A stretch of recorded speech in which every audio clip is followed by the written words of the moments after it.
Wendy Bell Radio is live. Hey, good afternoon, everybody. How you doing? Are we dropping the news? No. Okay. I have to see if I have anything in my teeth. No. You're okay. All no, right, good. bat in a cave, but no, that's just terrible. Kidding. I said just kidding so before you. Rude. Hold on, I have to go outside and get a tan. Woo! I feel so much better now. No, it made such a difference. It does. I'm a woman. Deal with it. You are? Yes. Crazy. Yes. Yes. Oh, yes, you are a woman. I know. Crazy. I'm the first one to admit it. Whatever. Crazy and in charge, but other than that. Really? Really? Really?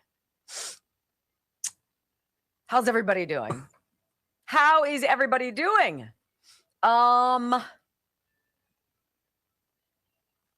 It's Friday. There is some interesting stuff in the news today. I really like today's show. I think we got a little bit of everything going on. We got some corruption. We've got some celebration. We've got some good news. We've got some bad jokes at the end. You guys are awesome at that. And we have you. And quite frankly, there's nothing more important than you. So welcome. I'm delighted that you're here.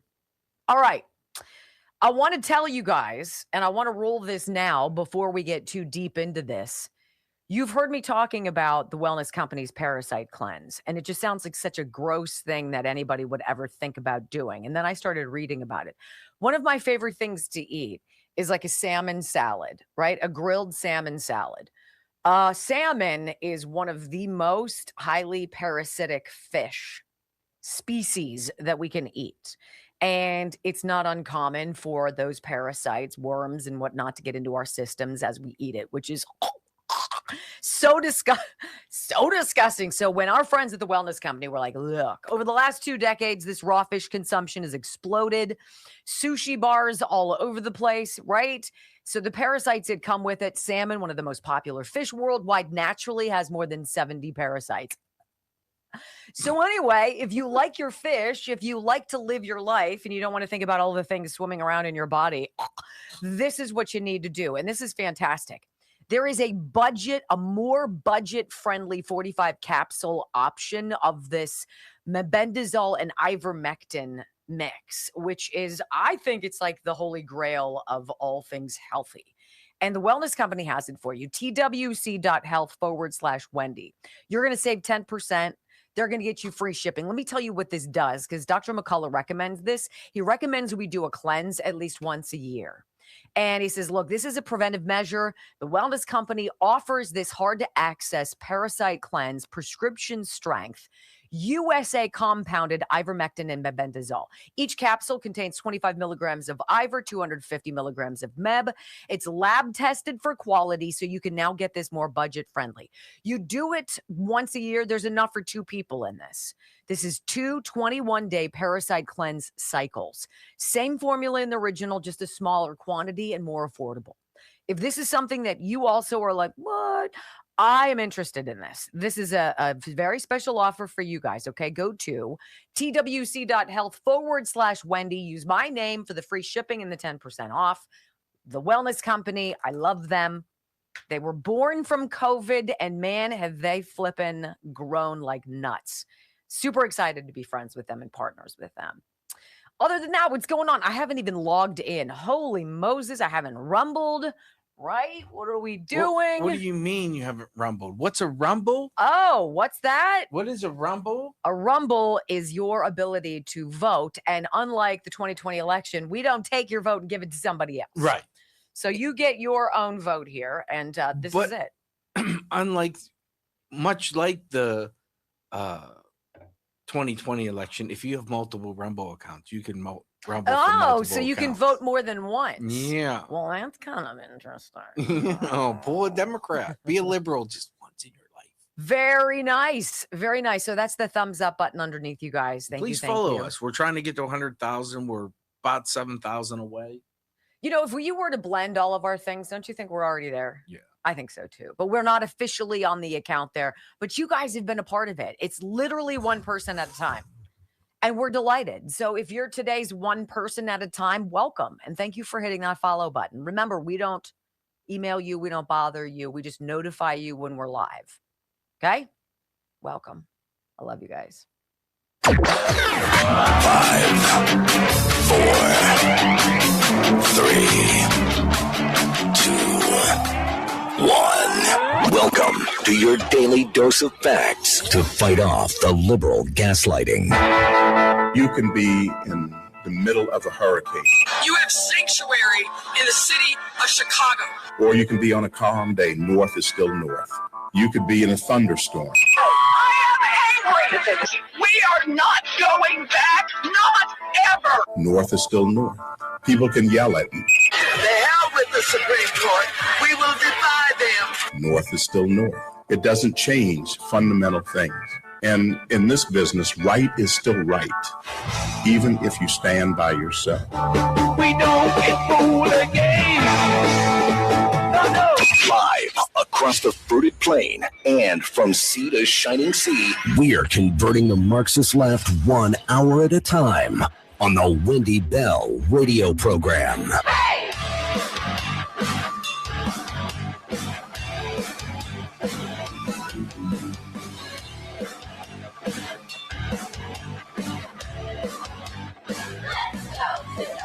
Well, hello and happy Friday, America. Greetings to all of you across the beautiful fruited plain and welcome home.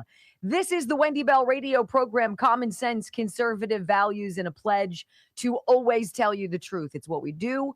We do it 5 days a week, 3 hours at a clip. It is my great joy. You know, I was thinking about this the other day. Even when your kids are grown and move away to begin their lives, right? You never stop being a parent. But I will tell you, this is my baby, this program, and being with you. And I wake up every day delighted to sit down and share these 3 hours with you. It is such a great joy. And I thank you for giving me that gift. We got a great show today. Always hopefully have a great show today. But if you want to follow, I hope you do, wendybellradio.com. Follow along the live video stream. Be a part of the conversation because you are always welcome, always invited, and you are always home. I pledge allegiance to the flag of the United States of America and to the republic for which it stands, one nation, under God, indivisible, with liberty and justice for all. Amen. You know, there was a pivotal thing that happened after George Floyd during that Joe Biden debacle of 4 years. And I know that it touched you and it infuriated you the way it did me. They started taking down Confederate statues. They started taking down monuments, plucking off of pedestals, off of marble pedestals, beautiful sculptures representing the fantastic history of this great constitutional republic. Look, we never promised a perfect history. We've made mistakes as people do.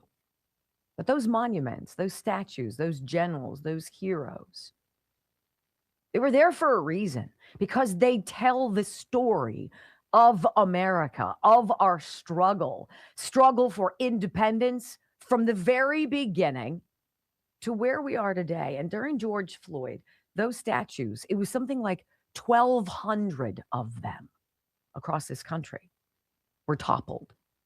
And somewhere in the middle of nowhere, there literally is a monument graveyard where they were shipped and dumped, or they've been in museums or buried somewhere in the archives with the lost ark, never ostensibly to be seen again. And I would like to ask this president, and sir, I know you have a lot going on. I know right now you're dealing with Iran and you're really at that pivotal moment with the nuclear dust. Like, they have to sign that. They have to say no more nuclear ambitions. We will let the United States dig up and take away all of the fragments, the dust particles of that uranium. I understand, sir. You're trying to plan a 250th bash for the whole country. You're inviting the whole planet to come. dumb. I get it. Then there's the UFO files and trying to figure out how best to get that out to the American people. How do you tell an entire country that they've been lied to for so many years? Like, I get it. But, sir, we've got to get those things back. They have to be put back in their rightful place. We must right the wrong, which was the toxic, liberal, progressive wackadootery of taking away our past. That made me so angry, I cannot even begin to tell you, okay? And it basically sparks this in me today, and I want to tell you this. For the last several years, Democrats have survived and have big-footed the common sense and sensibilities of the majority of this country by threatening us with labels, by calling us names. If you speak the truth, right? If you say something that is critical of what they do, that to the left is akin to hate. See, and so we've gotten to this weird place where people haven't wanted to say the truth. They haven't said the truth. They've been quiet. You've self-censored. You didn't want people to look at you with kind of that weird face, right? You didn't want it to come out that you're this or that. And so what have you done? You've sat there the way I sat and watched all of those monuments get destroyed. And you ate it. See, that's done. We're done with that. We're over that. We understand your game and we're not going to play by your rules anymore. And you have nothing left but your hate on the left. Let's have some examples, right? If, for instance, you want the best people with the best ideas to run your city or your state, and that person happens to be a Republican, you're all of a sudden an elitist, right?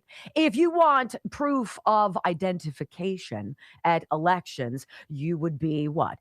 A denier, a fascist, a Nazi, right? If you want to fight fraud, that is somehow racist. If you want new ideas, people with fresh ideas, you're an ageist or an ableist. If you want taxes to be cut, then you're considered reckless. If you speak the truth about 2020, you're a denier, you're a flat earther, you're a mouth breather, you're a vaccine denier. Think of all the damn things that they told you. And the biggest one of all that they thought was going to stick the landing, you're an extreme MAGA Republican. You know what? I am a proud card-carrying extreme MAGA Republican. Hell yeah, I am. You want to know why? Because I want schools that aren't invaded by a bunch of toxic white liberal chicks who basically suck and have ruined education. If that makes me extreme, I'm all about it. You know what I also want? I want to believe in science again. I want to believe in medicine again. I want to trust my doctor. You know, the doctor I was supposed to be able to keep and the insurance I was going to be able to keep. Yeah, we can't have that anymore. What else do we want? We want closed borders. That's discriminatory. No, that's called survival. That's called national sovereignty. That's called safety. And if we want people like ICE to deport dangerous criminals, oh, that's discriminatory. No, it's called making our streets safe again. It's beautiful, my friends. It's beautiful. There is not a name that you can call me that will wound me or force me into silence. Been there, done that. Never stopped telling the truth. Lost multiple jobs for so doing. I've been called an international racist. Bring it. I don't care what you think. I know who I am, ladies and gentlemen. We know what America is. And when they went after Donald Trump and all of his allies, the people in his inner circle, and they tried to destroy him, the jig was up.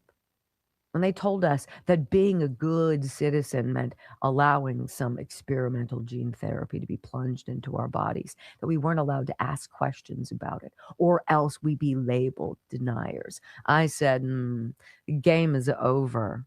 Everybody sees it now. And what do they have to run on? That if you call out Joe Biden for being a vegetable, that you're a bad person. If you say the 2020 election, no way, no how, got 81 million votes for Joe Biden, that all of a sudden you deny facts. No, you have God-given common sense. And your God-given common sense was squelched for an awfully long time because of this culture of canceling people who dared to speak the truth. And you know who we have beyond this president speaking the truth, beyond this administration doing what's right, cleaning up the sock, identifying the fraud, pulling back the dollars, exporting the people who ought not have ever been here, calling out the fraudsters, right? All of it. Spencer Pratt. One guy who the left says is unqualified. Well, look what qualified people like Karen Bass have gotten you in Los Angeles. Drug zombies, homelessness, medieval diseases, failing schools, taxes that are out of control, unaffordable, unavailable housing, hypodermic needles in the streets, poo on the sidewalk. That's called a nation in retrograde. That's called squalor. That's called filth. That is the opposite of what the men who were toppled from those statues represent. And so now we're at this very interesting crossroads where you and I see what's going on, but you know who else does? The Democrats. They see exactly what they've done, and they know it. And they're in it for their sheer survival. I'm in it for America. I'm in it for loyalty, brand loyalty. I'm loyal to 3 letters, USA. And I'm not alone. And that is the scary part. So as the Democrats trot out every extreme candidate, every wild, untenable idea, every ridiculous notion that costs God knows how much money and always results in the decline of our standards of living, I rejoice, not just as a card-carrying MAGA Republican, but a really, really proud member of the US of A. Feels good, doesn't it? When we come back on the Wendy Bell radio program, Harry Enton, he's trying to squirrel his way back into my boyfriend book. Is he going to seal the deal today? Find out next on the Wendy Bell Radio Network. Think of all the things that they've said about us. It's so funny now. You know, you saying that you were branded An international racist makes me think. Oh, my goodness. You were my. You know how they say that the Amish didn't get COVID because they didn't watch the news? Mm-hmm.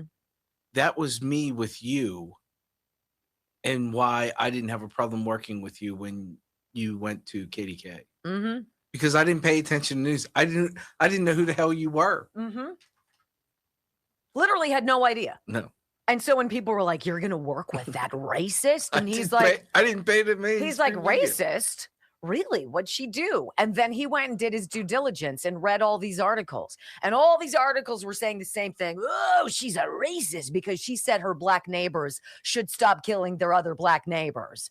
Okay, right? That's racist. No, that's called reality. That's called common sense, right? And so Brock was like, And then They're he all found saying the same thing. And then he found the one article that wasn't what everybody else was saying. It happened to be the black newspaper. Pittsburgh Courier. And he's like, wait a minute. The black newspaper doesn't think she's a racist, but all these other ones do?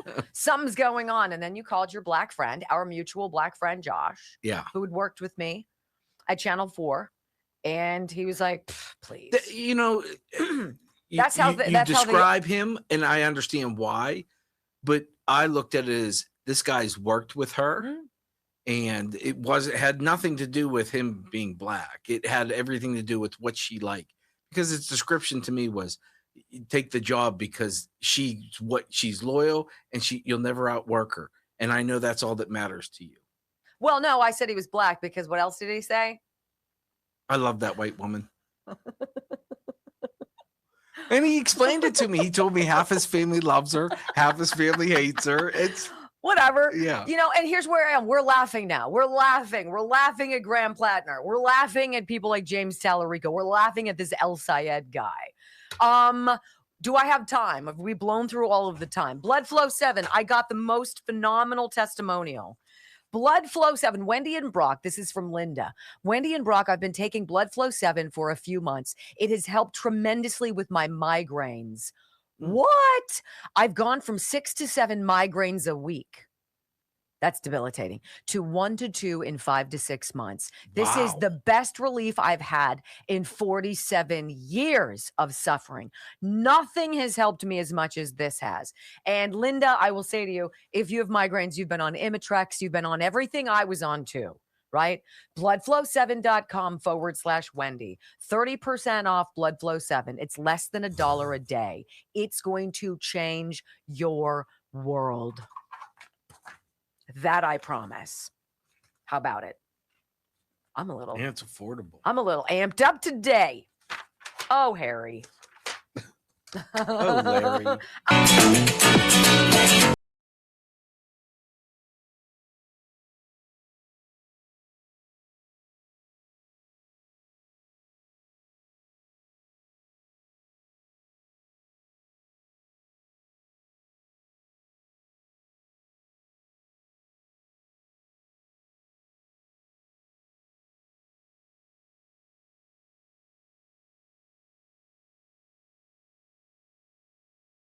Has gotten its last victim, right? There's nothing that they can say to you that's going to force you into the shadows and be like, oh, what? What did they say? Oh, I can't tell the truth. I don't want so-and-so to say blah, blah, blah about me. Enough of us are like, you know what? If you're that dumb that you're going to believe something outrageous about me, someone you know, right? Well, then it just helps me cull the herd of my friends, right? And this is where we are as a people. I don't need this. I don't need that. My time is precious. We are going to spend it accordingly in areas that are beneficial, that we can make a difference, needles that you and I can move, things that we can affect positively. I'm not going to give credence to the jazz of the left because their whole platform is predicated on one thing and one thing only, and it's called hate. It's hate, it's anger, it's fear, it's jealousy, it's all of these things that have been baked into them for so long. You and I watched the fumbling President Joe Biden, and we knew all along there was no way any of that was accurate. And it was like a moment, we knew that it was all going to come out, right? It was going to come out sooner or later. We've been sitting back watching all of the people run around with their hair on fire, trying to tell us stories. No, he's fantastic. No, he's great. Best guy ever. I've never worked with somebody so sharp, right? And we're like, what? What are you talking about? And we've been keeping notes. Oh, it's such a beautiful day. Well, you know what? Before you hear any of the blowhards from Blowhardia today, let's see what my boy Harry is saying about this new and more unified than ever Republican Party. See, what's going on is the GOP is cleaning house, right? It's cleaning house. We're putting America first. The DNC is pretending they didn't know that Joe Biden was a toaster, right? And so here is proof of that. And it's a rhino's defeat, a historic defeat. Harry's going to talk about what happened Tuesday with John Cornyn in the great state of Texas. It was more than just historic. First time in a long time after Senator John Cornyn's historic primary loss. How historic is it? CNN Terry Enton's been running the numbers on it. He's here with me now. How historic was Cornyn's loss? I feel like we're on the Tonight Show. How historic was it? How low do we go? Exactly. It was historic to a degree that we have not seen since my mother was born. And I'm not going to give the exact age, but you'll be able to figure it out because just take a look here. Okay, the worst GOP senator primary loss by the margin, the worst ever for Republican senator. It now belongs to John Cornyn. His 28-point loss on Tuesday night was the worst since at least World War II for a Republican senator. We have seen this over and over and over again. When a Republican goes up against Donald Trump, or Donald Trump really goes up against them, it doesn't end too well for that Republican senator. We saw it just a few weeks ago with Bill Cassidy getting, just 25% of the vote, which was the lowest vote share total for any senator, incumbent senator. And now when looking at the margin, again, breaking history, the 28-point loss for John Cornyn, the worst for a Republican senator since at least World War II.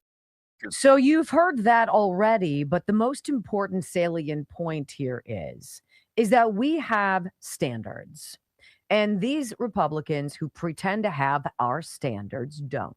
They are not loyal. They do not share our values. And so now it's time to get rid of the dead weight. That's what we're doing. We're trimming the branches, the dead branches off of our magnificent tree so it can root further and it can grow in volume like our wildest dreams.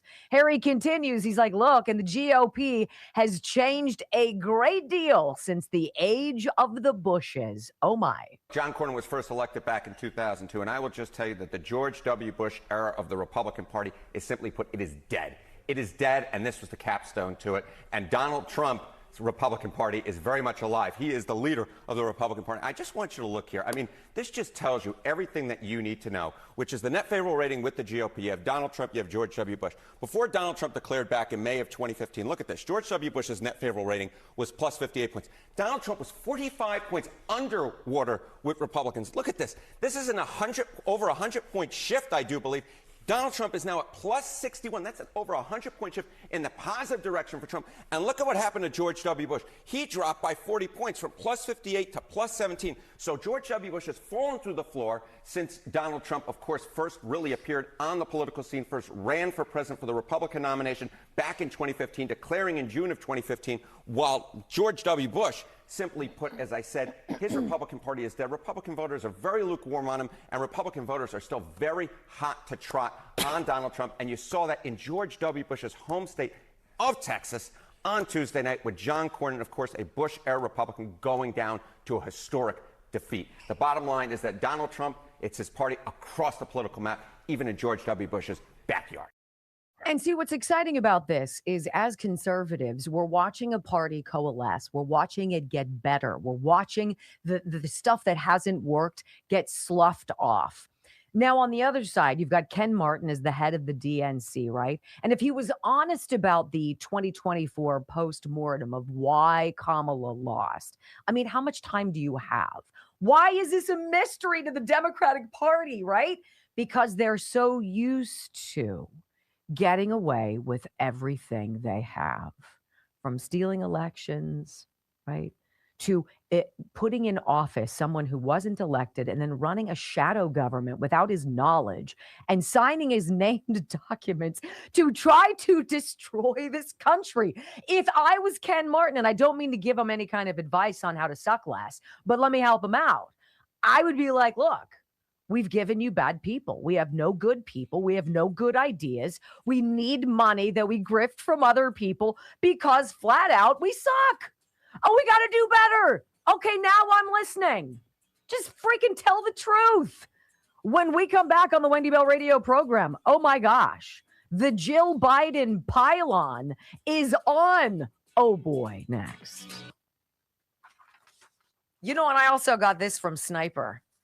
I got two messages that my boyfriend Alan made me see. You made me see too. This is great. I think this is from Barbara. Barbara, thank you so much for this great message. She's like, hey, Wendy, I think I've bought almost every product you've promoted. Thank you. But she's talking about Disinfect with Sniper. She's like, look, this is by far my favorite product. I'm telling you, you're going to love it too. I bought the gallon of Sniper and have used a ton between spraying on my shower tiles. And now my mom's cat is living with us and she's peed in places she shouldn't. I've saturated the area with Sniper. I also just ordered a gallon of Knockout.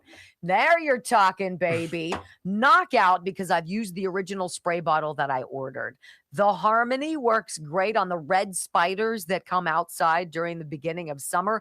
Kills on contact. I've been a follower for many, many years. There isn't an old story you tell that I don't remember. Thank you for bringing America Thank you for bringing America non-toxic products to your followers. Small aneurysm there. Sorry. Thank you, Barbara. That's awesome. Disinfectwithsniper.com. Honestly. I mean, you hear what I say about it. It's just I used it this morning. I know that he's going to come over after work today and he wants to see the progress on the backyard patio.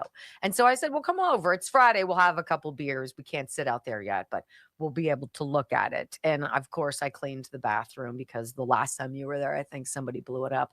So I cleaned everything down. Somebody blew up the left flank of my house. I don't know what the hell happened to it, but so I snipered the bejeebers out of it. And I'll just tell you, the smell that's left behind, the scent, it's a touch of chlorine. It smells a little bit like, but it's like a soft, clean smell. That's how you know it's working. That's what's awesome. It's so good. It's so good. So disinfectwithsniper.com. I'm gonna throw him under the bus. It was Schmobby. Was it? Yeah. Did he tell you? Yeah. That's disgusting. Because I was like, man, somebody blew up the bathroom. It's so awful. He's like, oh, whoa. I had to tell them, I'm like, look, I know that this is a powder room on the first floor, but there are 4 other bathrooms in this house. How about you go somewhere else? Yeah, this is a one. I don't need to clean this twice a day because you and your sphincter can't make it to another floor. So let's do that. Anyway, we're just dropping all the secrets today. All right, who else? No, I wasn't invited. I invited myself. Tulip blooms. Tulip blooms. I'm telling you what. You know what? I'm inclined to go. I'm going to go give this to Brock and have him take a hit on his hand. You've never smelled this before. You've never used this before. Oh, I haven't. This is the rainbow. Never used it because she doesn't share it.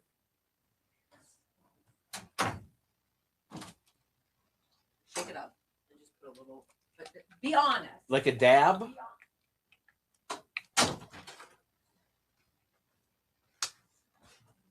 Like, what's a dab? Like, well, I mean, doesn't take a whole lot, but nothing's coming out. Probably used it all. Fine Duquesne University degree working for Is us. that enough? That's a lot. All right. Is that enough? Yeah. So, oh, it smells good. Yeah, put it on your arms, what have you. Right? Because there's a lot there. There's a lot. Does it work on my elbows? Yes. And my knees? Yes. I love the smell of the rainfall. That's the rose and geranium infused one. And it just smells clean. Lovely and clean. Yes. That's what made me think of it because we're talking about Sniper. tulipblooms.shop/Wendy. Look, it's summertime. We're going to be beating ourselves up in the sun. This whole line of essential oils and lotions and body butters and bath bombs, like those bath whatevers, the fizzies, they're phenomenal. Phenomenal. I love them. It's a great time to take care of your skin. What do you think? I really like. You know what I like about them? This is going to sound. It's not thick. No. It's not feminine smelling. Mm-hmm. It's clean. It smells almost like soap after you get out of the shower. Mm-hmm. Like you smell clean. It's not perfumey. Yeah. Which I obviously. And that's Ashley. Ashley. So Patrick does the marketing and Ashley does the creating. And she knows all about the fragrance, different fragrances and whatnot, what goes together, and then the healing qualities of some of these essential oils. And they do like a little dabble do you. This whole thing here, I've been using this every day for 3 months, 2 months, whatever it's been, 3 months. I mean, look how much I've used of mine. I know. And it just lasts. So you're like $60? That's a lot of money. And then you're like 10% off a promo code Wendy. But it lasts and lasts and lasts. tulipblooms.shop/Wendy. Thank you so much for supporting us. I really enjoy being able to share cool products with you. Yeah. And Chuck Juice has been shipped. I got the FedEx tracking number. Yes. Mm-hmm. I can't wait. I know. Because now I'm gonna keep drinking the LTV. Yeah. Because who can't have a better liver? That's a very interesting product to me. But also, It's also for gallbladder health. But I'm gonna keep drinking that. I think what I'm gonna do is get you to order some and then steal it and leave it at home. And then drink Chuck in the morning. Oh, okay. I mean, I can ask for more. I can't wait for Chuck. Yeah. You really kicking ass. You really enjoyed that. You always drank that, and I always drank Dr. Gundry. So I'm excited that you get your own blend Here back. we go.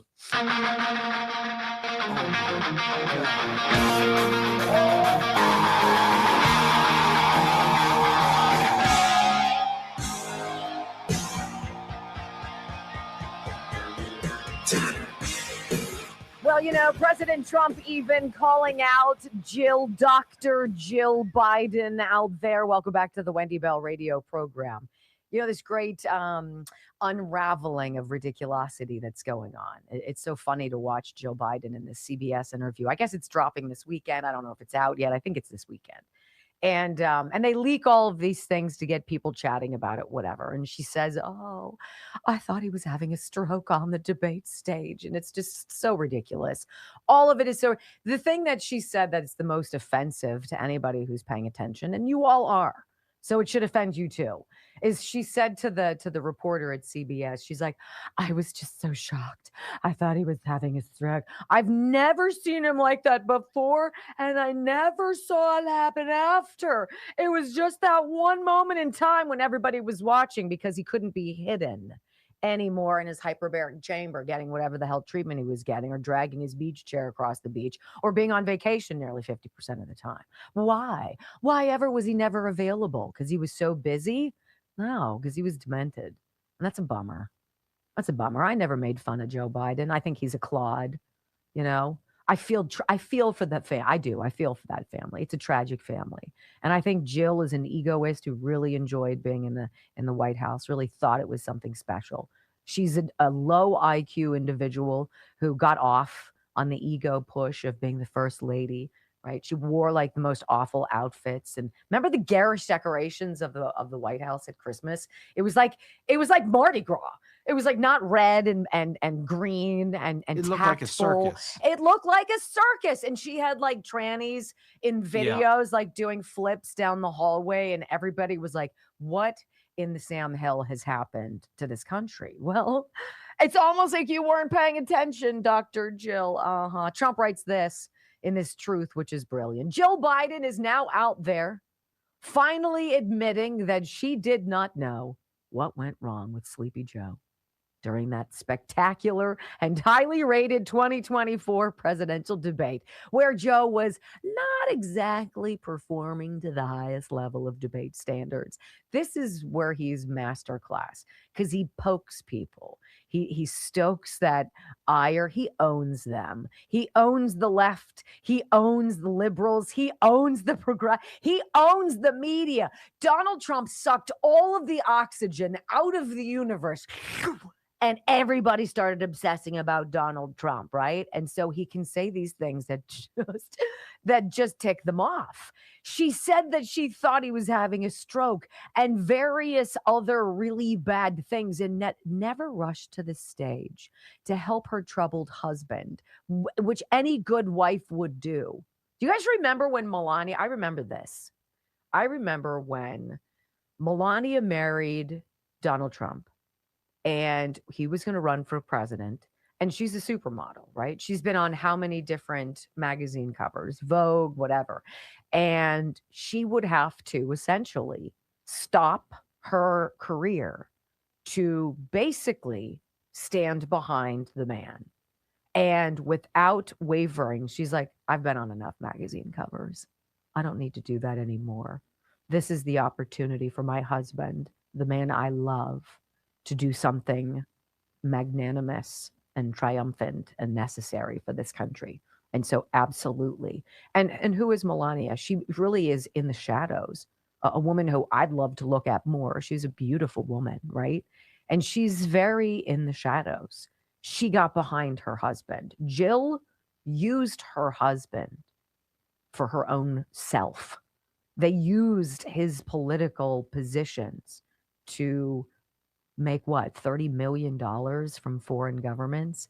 And Trump just trolls her, Failed to mention, he said the only thing that she failed to mention, Jill, was how well I was doing prior to Joe's near collapse. I mean, totally poking and trolling him. He's right, though. Shame on you. And now the pile-on.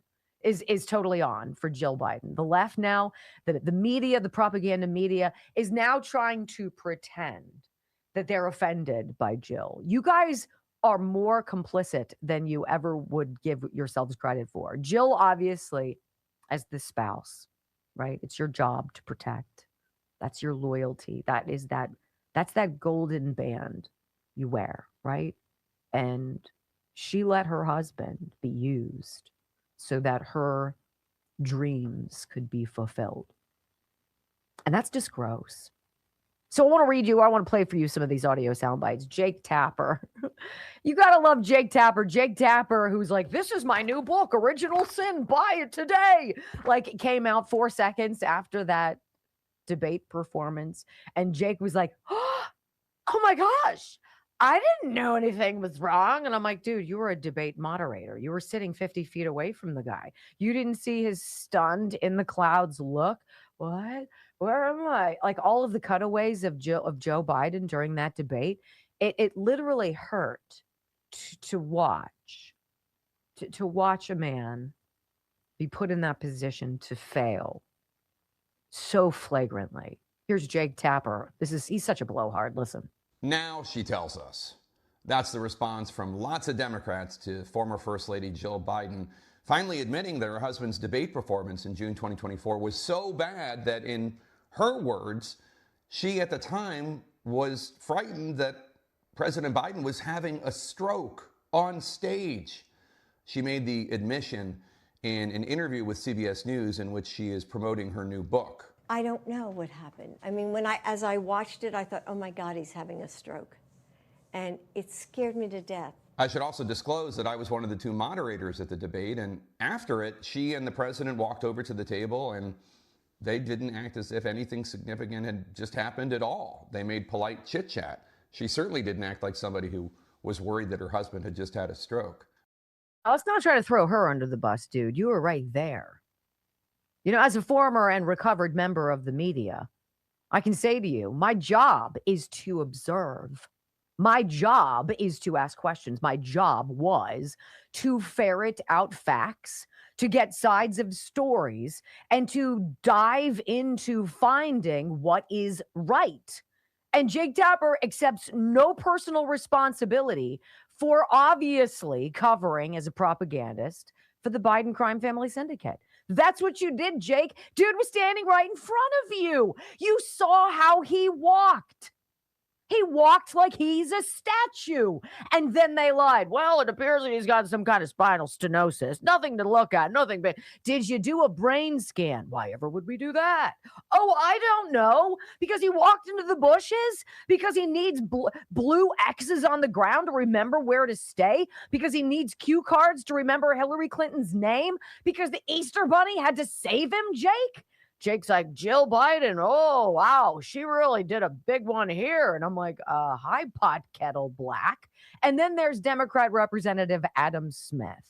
This is rich upon rich. And he's like, look, the Biden family, they should have told us sooner. Like what? They should have told us sooner. That's why they kept him in the basement under a mask and stole an election, you clodhopper. Is it productive for her to be out there saying these things at this point, in your view? I don't think it's terribly productive, and it's sad and it's dishonest. I mean, just think of the 2 sentences. She said, I saw him on the debate stage. I thought he was having a stroke. And then in the next breath, she says, no, I didn't see any evidence of cognitive decline. Come on. I mean, and this is something that was a huge problem for my party. I mean, it was very clear, probably a couple years out, that Joe Biden was not going to be a credible candidate for president because of his age and declining health. That, to my mind, that's not even debatable. And yet Jill and the family and a whole lot of his advisors around him, for whatever reason, dug in and said, we're going to jam him forward. And we've paid a terrible, terrible price for that.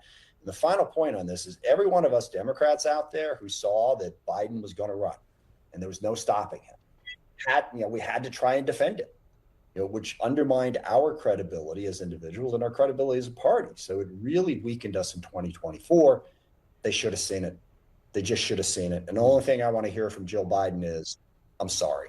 We should have said something sooner. Adam, you're a dirtbag.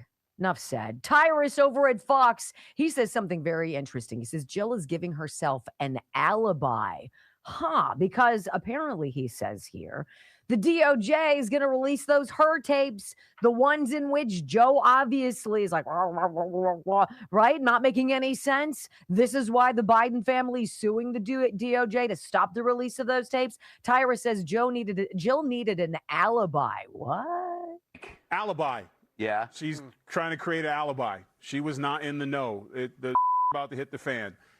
They're trying to stop that interview coming out when he was being in, the lawyers were talking to him and he was completely. Yes. She's trying to lay the grounds to where she was not culpable. She's trying to. This is even worse because, to what Kat was saying earlier, if your significant other was on stage and that came out, it would have been like a boxing match where I ran out with a towel going, sorry, honey, Yeah. we're good. We're good. We don't need this. That would have been more powerful and probably would have been better service to the Democratic Party if that would have happened, because it shows that they care and they put the country first and her husband first. That's not what this is about. She is well aware with the way the DOJ is aggressively going after fraud. Well, the biggest fraud in this country was a group of Democrats that got together, go, we can run the country, do what we want to do with him in the front because he doesn't have the skills or the ability to disagree with us. So it's starting to come out. So she's conveniently like, I had no idea. Mm-hmm. I thought, and she gave us 2 outs. 1, I thought he was having a stroke. Or 2, maybe they drugged him. Mm-hmm. So it's going to end up being it was aliens or it was Republicans or it was no. I'm just saying like this is worse abuse than what they were doing to him. Is like she's still willing to drag his carcass along to save her hide, and it's really sad that our country came to that. You would think at some point she's not concerned with his legacy; she's concerned with her bank account. Yeah. Wow. I mean, wow. And over at Newsmax, here's Rob Finnerty's take on it. Whoa. All right, I report, I decide, and I'm sorry, Jill, but it just doesn't work that way. You can't lie to us 2 years ago and then expect us to believe you now. All you accomplish with this new interview this week is to confirm that you're a liar. And 2 years ago, when everything was on the line, the American presidency, the fate of 340 million Americans, you chose to lie about your husband's health with everybody else because you didn't want to hurt his chances at getting reelected, because you just love being first lady so much, which is exactly what a sociopath would do, and that's what Jill did. Sorry, Dr. Jill, the woman who got an EDD in education at the University of Delaware, online, by the way, in 2006, who made everyone call her a doctor. Isn't that blistering? That asterisk next to the Biden name officially says disgraced. Ladies and gentlemen, I told you this day would come, and here we are. I hope he's doing well with that prostate cancer, too. We haven't heard a whole lot about that. Right. When we come back on the Wendy Bell radio program, a pathological liar senator reveals the Democrats' failed playbook. Whoever could it be? Next on the Wendy Bell radio program. I'm not supposed to be having this much fun, by the way. All right, let's talk about our new sponsor alert. LTV, hydration and liver support. I've never heard anybody talk about hydration at the liver level. I didn't realize that the liver is really the source, the powerhouse of your body's hydration. So you can drink all the water that you want and think that you're staying hydrated. You can take electrolytes and all sorts of other things and think that you're staying hydrated. But you could actually have a liver that is starving for hydration, that is dying for hydration. And I also think, as a personal side, having a non-functional gallbladder that I had to have removed, which is worse than having a baby, I will just tell you. I really would have appreciated this product about 15 years ago. LTV, drinkltv.com/Wendy. So we are now day 3 into drinking this. It comes in a very specific little packet here, so you can throw it in your purse, in your bag, what have you. Dump it in your water. It's got a delicious lemon lime citrus flavor. And what it says it does, and this is Dr. Josh. This guy's a doctor who's got 25 years of research and medical experience. And he specifically honed in on the liver, which is so interesting to me. It's unlike any other product we've had. And LTV combines this clinical dose marine electrolytes with taurine to help your cells actually hold on to the water, hold on to it. And then also milk thistle and dandelion root to support your liver's natural detox function. Look, I enjoy having some beers at the end of the day. Am I a drunk? No. Am I ruining my liver? No. Do I care about my liver? I do. I do. And I'm giving this a go. If you would like to join us, I please welcome you to it. And then I want you to jot down my email address. I want you to get in touch with me. Get in touch with me after a month. Tell me if you notice a difference, if you feel a difference. WendyBellRadio@gmail.com. DrinkLTV.com/Wendy. DrinkLTV.com/Wendy. I'm telling you, I'm going to give it a go because it's unlike anything I've ever heard of before. And it is delicious. This too, they sent Ultra Liver for liver and gallbladder health. And it says supports liver function, encourages natural detoxification, promotes digestive health, and helps maintain healthy bile flow. Like, I don't want to think about bile. Just take care of it for me. DrinkLTV.com/Wendy. Super excited by it. That's gone when it wasn't me. It wasn't you. Okay. Somebody probably stole it when we weren't here. Right. You know, and I'll put it right next to my blood flow. Did you give me collagen today? I did. You just you don't taste it. None. No flavor. Interesting. I didn't want to get yelled at. Oh, for heaven's sakes. That's usually what happens. Wasn't Tyrus great? Tyrus is great. Listen, you don't even have to like your spouse. Yes. To be able to go up on stage and protect your spouse. Yes. That's I would do that for someone that wasn't. So if I was your spouse, you'd protect me.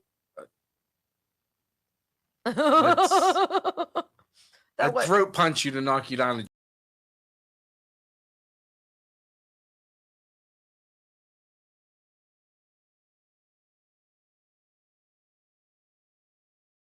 Pathological liar senator. I mean, it really is. Can you be a little bit more specific, please? Right?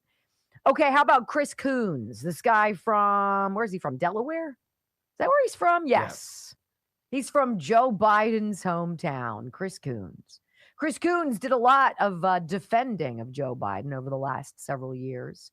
He came out whenever the stories were coming out about Joe Biden at the G7, right? Or G20, whatever the heck it was.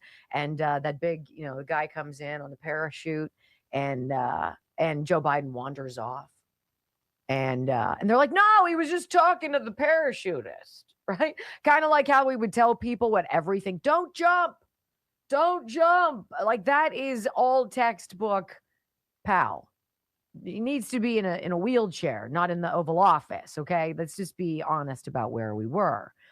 As the GOP now is dropping its dead weight, the Bill Cassidys, the Thomas Masseys, the John Cornyn's, soon to be more, and aligns behind Trump and this America First Republican Party. The deep state Democrats, they still don't get it. They don't get it. They're mystified. However, did we lose in 2024? I mean, I've got one word for you, Kamala. Like, how much more do you need to know? And they're like, I just don't get it. It's like so weird. You want me to get out the magic 8-ball and shake up an answer for you? Well, this Delaware Senator Chris Coons, he thought it was going to be a good idea to go on Fox News yesterday. He thought he could take on Martha McCallum. He thought he could help the DNC's story that nobody knew Joe Biden was a vegetable. He was wrong. And I want you to listen exactly to how this happens, because this right now is the Democrat playbook. Listen. As someone who cares for President Biden, I too was concerned about what that several second pause meant, what was happening at the moment. But I was with President Biden earlier today. We were at the funeral of a friend of ours, someone who long served as the mayor of Wilmington, and he's fine.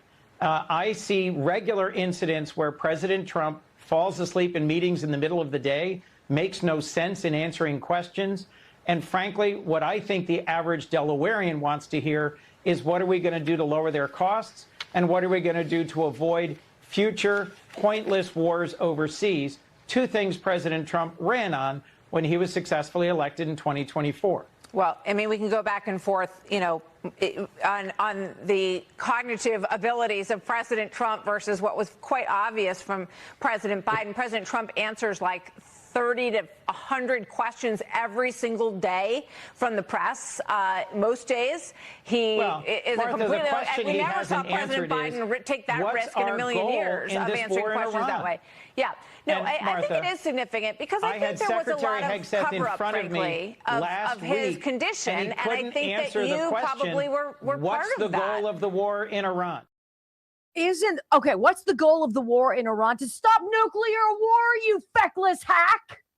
Did I make that clear? I'm sorry if I yelled. Probably people in the building are like, Shazam, what just happened in there? Don't try to tell us it's a pointless war, Chris. The mullah's getting a nuclear warhead, and they were close. How dare you? But my ire causes me to digress. The talking filibuster over someone is so off-putting. Reclaiming my time. It's like that. It's rude. It's unbecoming. So here is the Democrat strategy, right? When you don't have good people, good ideas, or money that you haven't stolen from the American people and laundered through Ukraine or other places, right? What's the strategy? Number one, deny that your candidate has a problem. There's nothing wrong with Joe Biden. I just saw him. He's perfect. Right, Chris. Then you have to accuse Trump of having whatever problem your guy has. I've seen Donald Trump falling asleep in meetings. No, there are pictures of him with his eyes closed because he's blinking, right? There's a little different there, buddy, than having a 3-hour nap on the tarmac and making the families whose loved ones were blown up at Abbey Gate because of your botched withdrawal wait for you. And then you filibuster and you talk over the person trying to speak with you to make it seem like you're right. If I just talk over you, if I talk louder than you, then I'm going to be right, right? And then finally you expect people to believe you, and then you lose elections. I mean, there we go. I mean, I could take Ken Martin's job right now and take over the DNC, right? Oh, my goodness. It's an unfortunate strategy. And it's turned off everybody to Congress, because when you look at these hearings, that's what they do. They just talk over each other, or they use their time to propagandize or just spread lies about this or that. We want progress. We want America to be great again. And if you can't oblige, get out of the way. Hour number 2 of the Wendy Bell radio program is next. If they're sleepless in Seattle, they are really not loving life in LA. New poll, not looking good for Karen. Next. There are so many places there you could push back on Chris Coons. Mm-hmm. And I mean, I see what she was doing, and she was absolutely right. But not as well as Will Cain. No. Now, the minute he said Iran or Iran, however you pronounce it, I would have been like, whoa, wait a second. Let's go back to, you want to stop endless wars. Weren't you the one that was traveling to Ukraine with your girlfriend, Lindsey Graham, and his little princess thing with his little wand? With his little girly wand to keep your war in Ukraine funded. You want to talk about useless wars. And then he would have responded with thousands of people were dying. And you'd be like, well, what about the that's what 30 President to Trump was trying to stop. Iranians? That's true. Yeah, Him talking about any Democrat talking about endless wars can just shut their mouth. I agree. They've got no ground to stand on. 100%. One of the worst pieces of legislation. You're going to hear a bite from Debbie Wasserman Schultz, Wet Dog Debbie. And She needs a what did you say? She texted me one day. She needs like a diffuser. Diffuser. Yeah. I said that on one my of those Newsmax chicken, show. one of those chick words. I mean, I resemble that. I can say that. So No. One of the things Listen, that I've seen your hair in all states of disarray. Never once.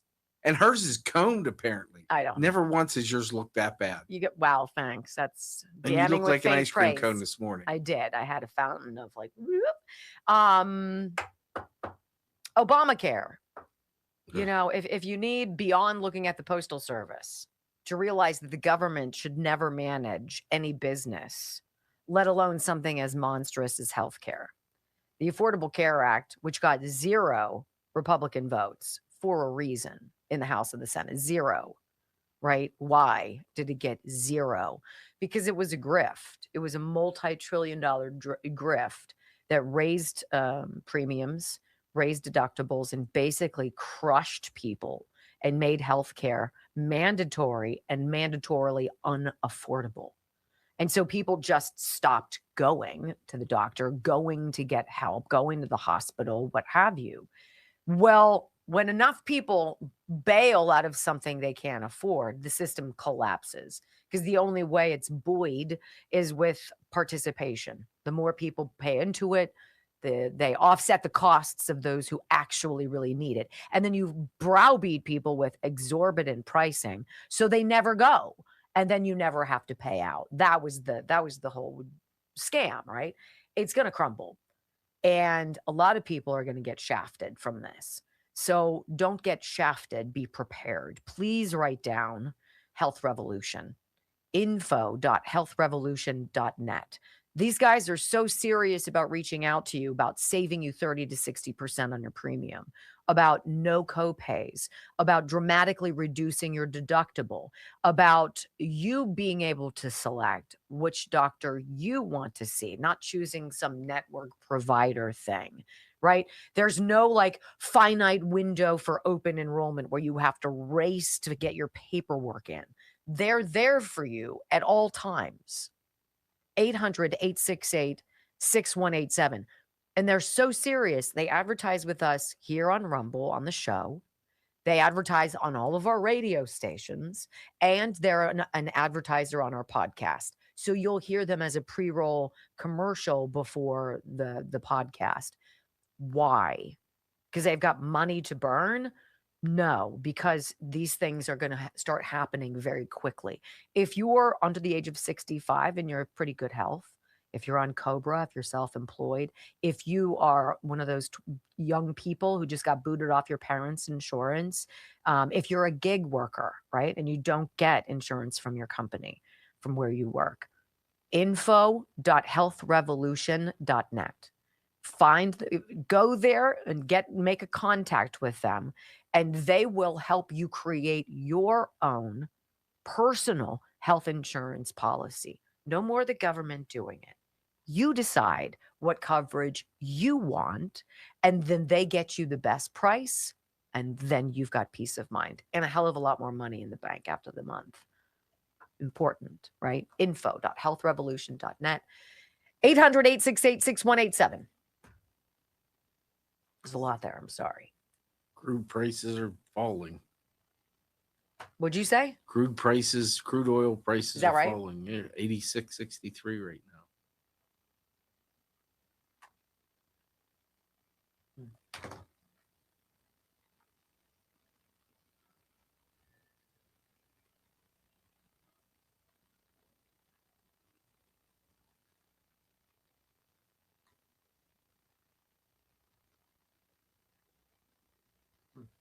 Come on now. There we go.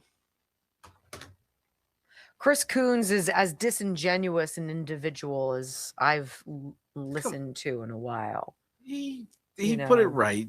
He was seasoned. You But put a usually fork in only him. season stuff before you put it on the grill.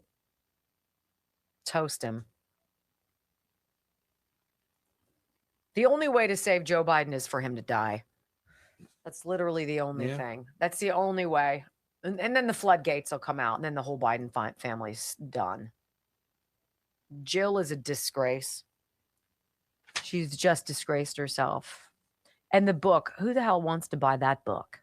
Any more than we wanted to buy Jake Tapper's stupid book, Original Sin. Remember how often he held up that dumb book? Oh my God. I'm surprised he didn't mention it. To the point where the president, the new Skydance, Paramount, whatever the hell company that is, put a kibosh on it. It was like, no more. No more. I'm like, I don't care about your book. Fox does it all the time too. You should not use that, the news, as a platform to be a blowhard and make money off of it. It makes me angry. Or he's already dead. I don't disagree with you. I'll pimp it when you write your book. I'm not the news. I'm an opinioner. I'm an opinion. That's all. And you guys just happen to listen to it, which is brilliant. And I love you for it.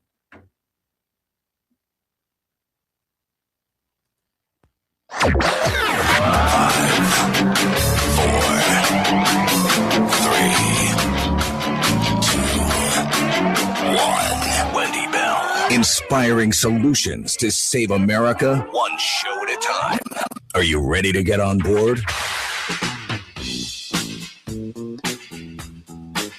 They believe that they can destroy this bond that exists between you and Trump if they somehow make Trump look bad, make Trump look like a reprobate, embarrass you about Trump. They can't do it because you came before Trump. Desperately want Trump gone, and I know that they desperately want it codified, that Trump cannot run again, because make no mistake, they remain scared to death of you, and they remain scared.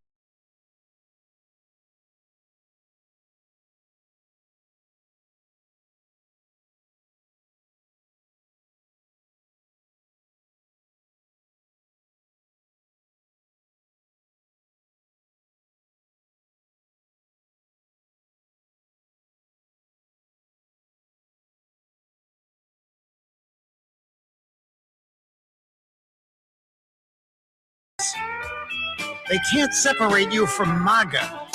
They can't separate you from Make America Great Again.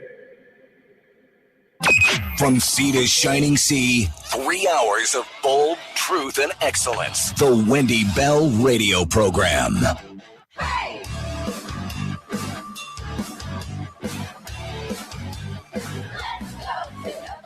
Welcome back. Hour number 2 of the Wendy Bell Radio Program is live. It's such a delight to be able to talk to you today and share what we know is the truth. Well, the truth is living in Los Angeles, California is no cakewalk anymore. It's a beautiful place. I'm from LA. I told you guys that. You know this. I'm a Californian. I love this state. It's magnificent. You couldn't pay me to ever go back. Ever. Love my family. Love the beach. Love the weather. I love the palm trees. And some of the people are the greatest people. But why would you ever go back? And quite frankly, if they allow the cheat to go down and they steal, and they want to tell us that Karen Bass is reelected in November or what have you, it's not gonna work. It's not gonna work. People are gonna leave more than they already have. Because why would you invest your time, your money? Why would you buy a house and try to improve it and work hard and do well when it's so punishing? Everything is punitive there. There's never a break. There's never a thing that comes in the mail that says, hey, we're the water company. And you know what? We think you've paid too much. We're going to cut your rate. It's always like, well, usage is up. And you know what? There's never enough water because we're dumping it all into the Pacific to save that little smelt fish that exists other places. But it's a good reason for us to dump it, right? Punitively for you, right? Your rates are going to go up another 47%. I mean, think about it. Brock, what did you say that you started paying here in Pittsburgh for your water bill when you first bought your house? It was like $30 It was a month. $25. $25 a month. And then what? 15, 20 years later, you're up to what? $1.25, $1.30? $133. $133. Is your water special water? Is this like youthful water? Does it prevent you from getting wrinkles? Does it help you lose weight? What is it about your water, Brock? I have to filter my water. You have to filter your water and spend more than you ever, 5 times more than you did when you started. Okay. This is the deal. And Angelinos know it. And then you throw in humanity, addicted humanity. You know, I hope Spencer Pratt is able to accomplish what he wants, because Los Angeles is starving for it. The people who are in various phases of frozen statue, you know, who look like they're standing up dead because they're all torqued out on meth or fentanyl or whatever it is. I hope that they can get clean and find God and reason and purpose and value and joy and health again. Because I bet you if they could get clean, to look back on the squalor, the overt display, defecating in the streets, having sex in the streets, shooting up drugs all over the place. It's beyond sad. It's inhumane. It's degrading. It's below who we are as a people. And Karen Bass just wants to step over these people. She has no plan. They never have plans. I want you to hear this. New study finds that Angelinos are less satisfied with their quality of life today than they are at any time in the last 10 years. It's such a shocker to those of us paying attention. But it's curious that ABC 7 News in Los Angeles is actually covering this story. Listen. 1,400 LA County residents were surveyed earlier this year. The high cost of living is the main driver of the lowest score of the Quality of Life Index has ever received. Besides cost of living, participants were asked about public safety, health care, your neighborhood, transportation and traffic, education, the environment, jobs and the economy, and race relations. Now, the survey found 31% are worried about a family member or someone close to them being deported from the U.S. because of their immigration status. Those surveyed were also asked about the L.A. mayor's race, with incumbent Karen Bass only receiving 25% of support, with 40% undecided. 26% of residents reported wildfire-related income loss, and 56% were dissatisfied with wildfire recovery efforts. Affordability of housing is one of the great crises of our country, not just Los Angeles. Angelinos are feeling multiple crises at once. This reminds me a lot of the 90s when we were just waiting for the locust to show up, if you remember that. But in some ways, it's even more compressed, because we are in many ways the ground zero of so many forces. And yet, again and again, year after year, you vote the same way for the same leaders who do the same things and deliver the same results, thus giving rise to Spencer Pratt. So a new poll out, Emerson poll, finds how many people support this mayor, Karen Bass, who visited Cuba 20 times, by the way, to support Fidel Castro. Like, she doesn't support Los Angeles, but she does support Fidel Castro, and was there a billion times. 25% of those polled give Karen Bass a favorable review, 25%. 56% view her unfavorably, and something like 20% don't know. Like, how do you not know? I don't know. I mean, are things great? No. So Tuesday, June 2nd, big day in the Golden State. Gavin Newsom throwing his support squarely behind Karen Bass. No shocker there. But I want you to imagine, listen to Samuel L. Jackson. He's one of my favorite actors. I love him. This is ridiculous, though. He sounds like he's in one of those hostage videos where there's some guy with like a sword who's ready to decapitate him, and he's got to read something. I am fine. Everything is great. And these people are fabulous. That's how he sounds. Totally anti the way you would ever hear Samuel L. Jackson talk. And here he is super enthusiastic about supporting Karen Bass. Listen. These are the times we need someone who understands government, who also understands the needs of the people.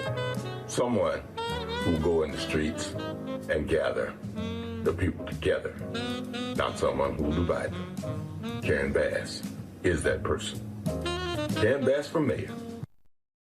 Wow. I mean, does that make you feel like anything other than if you don't read this, we're going to kill your dog? I mean, like, I feel like he should be yelling like Samuel L. Jackson, like, vote for Karen Bass! If you don't vote for Bass! Right? Yeah, like that Your would be ass is Samuel. grass! Yeah. Something like that. Ooh, I just did that. If you don't vote for Bass, your ass is grass. Okay, so that sounds ridiculous, right? And he's trying to make it sound like, oh, everybody's for him. Sort of like George Clooney was like, yay, Joe Biden, until he saw him, and then he's like, yo, what's going on with Joe Biden? Well, he's a vegetable. So Kalshi Politics, the betting market, saying that Spencer Pratt has a 71% chance now to advance in the LA mayoral election. Nithya Raman, the socialist wackadoodle city council babe, has a 34% chance. Not looking good for her, but strange things have happened. Here's Spencer Pratt reacting to Newsom endorsing Karen Bass by saying, like, of course he did. But then he drops something that's pretty sizzly. Listen. It's not shocking because they're alleged criminal partners. Not only did they work together in their negligence in burning down 7,000 houses and 12 people alive, but they're both complicit in laundering $24 billion to actually increase homelessness. Newsom and Karen Bass make up stats. Those are not real numbers. Anybody with eyeballs in the state of California or Los Angeles knows that there has not been a reduction in one homeless person. Actually, there's been an increase of naked drug addict zombies in front of every kid's playground, every kid's school, every coffee shop. So that is, of course, because they both should be in jail together. Politically savvy as well, and lawyers speak too. He called them alleged criminal partners, right? He knows what's going on here. Ron DeSantis, Florida governor, talking about California's problems. He says it became afflicted with leftist insanity. I'm doing a fundraiser down in Southwest Florida. People are introducing themselves, and a very nice gentleman was talking about making the decision to leave California, loving Florida, thanking me for how the state's run, pausing, and then saying, hey, I'm Gavin Newsom's father-in-law, by the way. And the crowd erupted. They thought that was, but you see California is driving people away still. And just in the last 6 or 9 months, I mean, the people that have left California for Florida, I mean, some really, really big names because they don't like the way California's governed.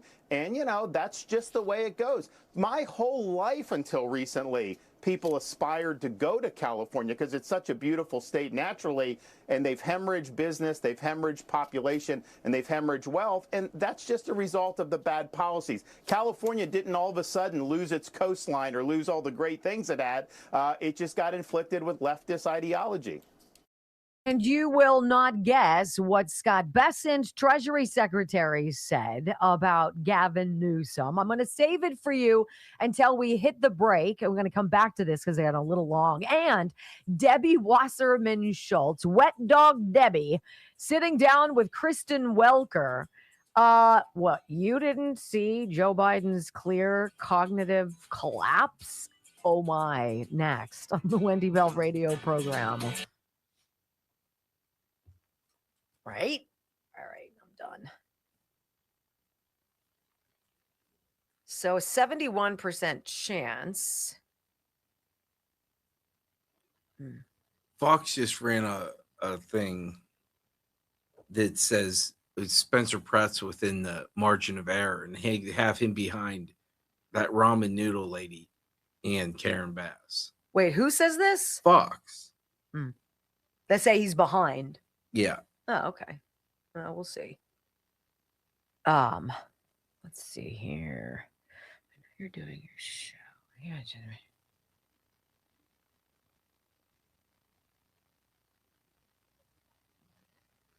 huh.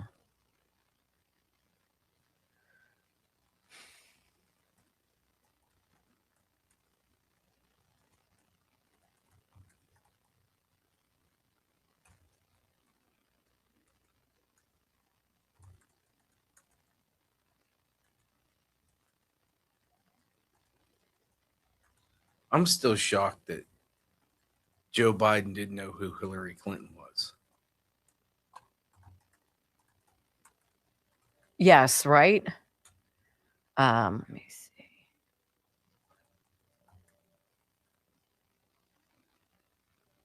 I'm sorry. I have family. Texting you. Yeah, my sister is texting me about my dad. So if you would just give me a second.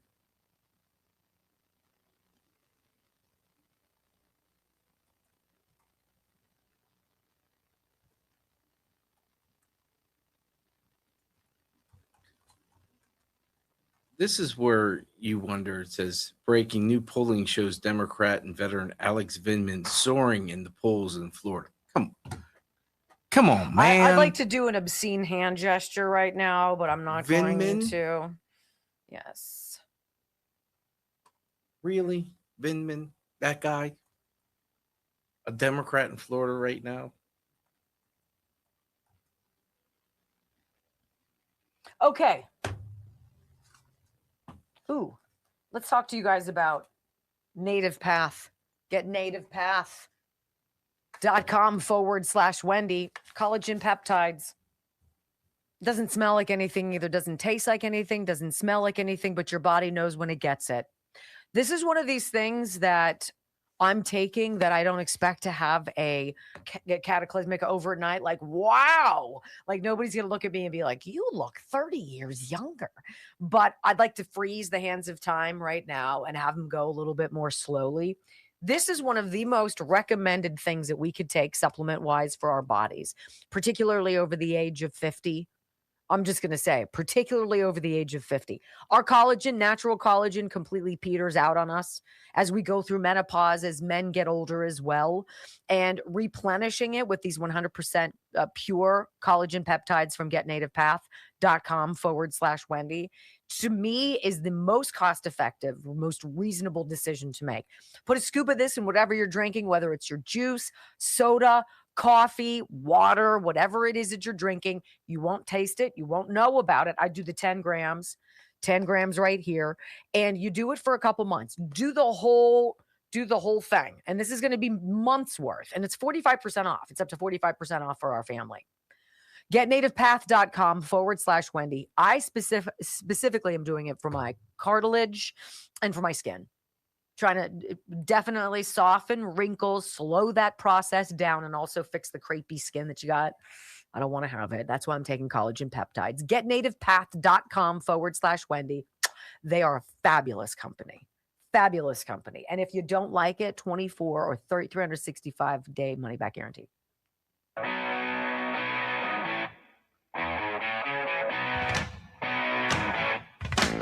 So Spencer Pratt, you know who he reminded me of in this audio soundbite? Brock will remember this. Doug Mastriano, the Pennsylvania state senator, Army colonel, who never fancied himself a political candidate and had the opportunity to walk into the sunset after retiring from the military and not have to hassle with public life and politics. And he saw woeful representation here in the state of Pennsylvania, and he got involved in politics. And then he saw what was going on with our governor. He decided to run for governor. And he's like, look, I didn't have to do this. I didn't wake up and dream of being a governor. I saw a need. Spencer Pratt, very similar, running for mayor. He's like, look, I never wanted to be mayor. I just wanted somebody to not lie to me. I wanted the truth. Why can't we just have the truth? And it's this very simple, honest, authentic realness, which is natural for him, which politicians long ago gave up if they ever had it. Here's Spencer again. I'm the look around candidate. I do basics. I don't do national politics. I don't do parties. I just say, look, they're stealing all of our tax money to give it to drug addicts, to have needles and tourniquets, and they're actually even selling the drugs to these addicts to let these people die on our sidewalks. I want to be the compassionate one, get these people mandatory treatment, medical treatment with doctors to help them get off of fentanyl and super meth, and that is what people actually want in LA. As much as everybody wanted to believe the people that have been in charge, my opponents combined are at almost 10 years of their experience. their failures. And so people want an outsider that's not a politician, that's just saying the facts, the truth. These people have failed us. They've spent all of our tax money to increase problems. And I keep it basic. And again, I never wanted to be the mayor. I just wanted somebody to tell the truth. And by telling the truth, now the people are behind me. And I will continue to speak the truth on behalf of Los Angeles for as far as they want to push me. That's why I say common sense conservatism. It's never complicated, right? You don't have to like get your decoder ring and figure out what's really going to happen. Trump tells you what he's going to do and he does it. Spencer Pratt's like, look, they burned down my house. I didn't ask to be in this position. But it's going to happen again if change doesn't happen. Scott Bessent asked about Gavin Newsom's threat to tax money any Californian would receive from the so-called weaponization fund, the J6 fund. It's a snazzy 22-second exchange, and it's worth every second. Governor Gavin Newsom has floated this idea of a 100% state tax on Californians who would receive money from President Trump's anti-weaponization fund. Your response to the governor's call for 100% tax? There's no cure for stupid. There's no cure for stupid. That's all you need to say. And he walked away. Thanks, everybody. Peace out. Now, this is Beyond Rich. It's the new Democrat campaign slogan. We're all about making America great again. They're all about moving forward. Forget about what we did. Forget how we lied to you. Forget all of that. I mean, that's so yesterday. Think about what we're going to do moving forward. It's Debbie Wasserman Schultz with Kristen Welker. Oh, boy.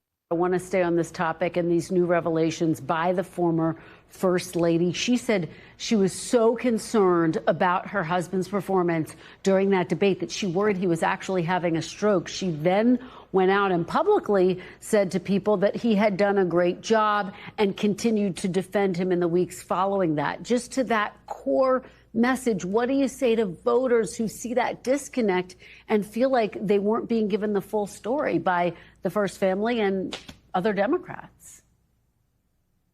Well, I'll say to you, like I say to my voters, that we're focused on moving forward. I think the hundreds of millions of Americans appreciate and thank Joe Biden for his lifetime of service to this country, for the fact that when he was president, we made sure that we actually passed legislation to make their lives more affordable, to reduce the cost of prescription drugs, that he ensured that we passed the Inflation Reduction Act, and we did so much in terms of investing in infrastructure and boosting our economy. And their feelings towards him are warm, and we need to be, I know voters want to be focused on the future. Are you kidding? Everybody, including Democrats, are like, can we just have the Bidens go away? There are going away parties, and then there are go away parties. I'm pretty sure which one the DNC is having right now. Deb, diffuser needing Deb. I mean, like, what are you even talking about? Do you honestly think we believe a word that you say? Because if your lips are moving, you're lying to us. And now we've stopped listening. We stopped paying attention. We've turned the page to a new chapter.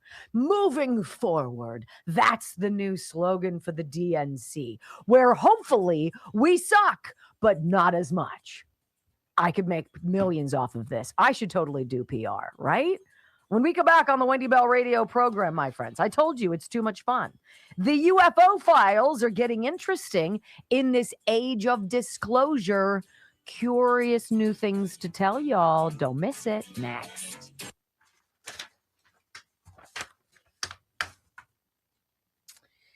Oh, boy. John said in the chat, I don't usually get behind Botox, but I think I'd make an exception here. You know what? She needs it bad. That she almost, speaking of wet dogs, looks like a Shar-Pei. Wow. And I don't know if That's you all know so what a Shar-Pei hurtful. is. It's one of all the one of skins. those wrinkled dogs. Where you on a wanna dog, grab- it's cute. And you're like, boing, boing, boing, boing, On boing, Debbie Wasserman Schultz. Well, you know what's weird? It's like her face is like this. It's No. sort of like she's. I really think that I really think that darkness eats you from the inside out. I really do. I think when her insider trading shit that she's done, she's gotten slapped 4 times with violating the Stock Act. I'm sorry. If you've done it once, toodly do. It's time to pack your bags, pal. 4 times, no accountability. She is a turd. And wasn't she head of the DNC when they gave what's her face? When Maxine Waters gave Hillary Clinton the questions, like they have to cheat at Donna everything. Brazile. Donna Brazile. What did I say? Maxine Waters. Excuse me, Donna Maxine Brazile. Waters doesn't even show up to give the Reclaiming question. my time. Yeah. No, you're right about that. I meant. I just Donna Brazile. I wonder, like, the people that surround themselves with yes men, because at some point someone in her sphere should be like, hey, Debbie, can we go to a stylist? Can we see what we can do with that hair? See, I know mine if is your hair looked like that, I'd be like, I know mine is distracting, and I understand why the people at Newsmax and at the various TV places I've worked it's not have been like, you really need, you don't want people to pay attention to your hair, which is why it would always bother me when people were like, I love that lipstick that you're wearing. And I'm like, but did you hear us talking about the war, in Iran? Did you hear that? Or in Iraq? That's when I was. But see, I'm distracted with hers because it's so, even as a guy who just goes like this. Right. That's sort of like what I do. It's distracting for the wrong reasons. It's so bad. Like when I see her and I just think of Wet Dog. It's a bummer. It's a bummer, but the whole moving forward thing, we're not going to litigate that. That's so yesterday. We don't want to talk about how we've lied to you, please. We're not going to talk about 2020. That's all coming out. Tulsi Gabbard is going to go out in a blaze of glory. Oh, yeah. Blaze, if they don't She's kill going to her. burn it down. And I'm going to knock on wood and hope to death and get rid of that, the air that I just said that. But you can see why somebody would be interested in neutralizing Tulsi before the freaking CIA went and raided her freaking office during the government shutdown at night and stole a bunch of jazz. Who's the real enemy? The blob. I'm going to have to sneeze. Sorry. You know what else Debbie's hair looks like? Excuse me. It looks like ramen noodle before you, God bless you. When it's all in that little. Yeah, when you take it first out of the package, it's that tight, like wavy. Apparently, if you take one of those noodles and you put it under the microscope, guess what you see? Parasite cleanse. Yes. Yeah, yes. At $4, all I can afford is ramen, and I still don't eat it.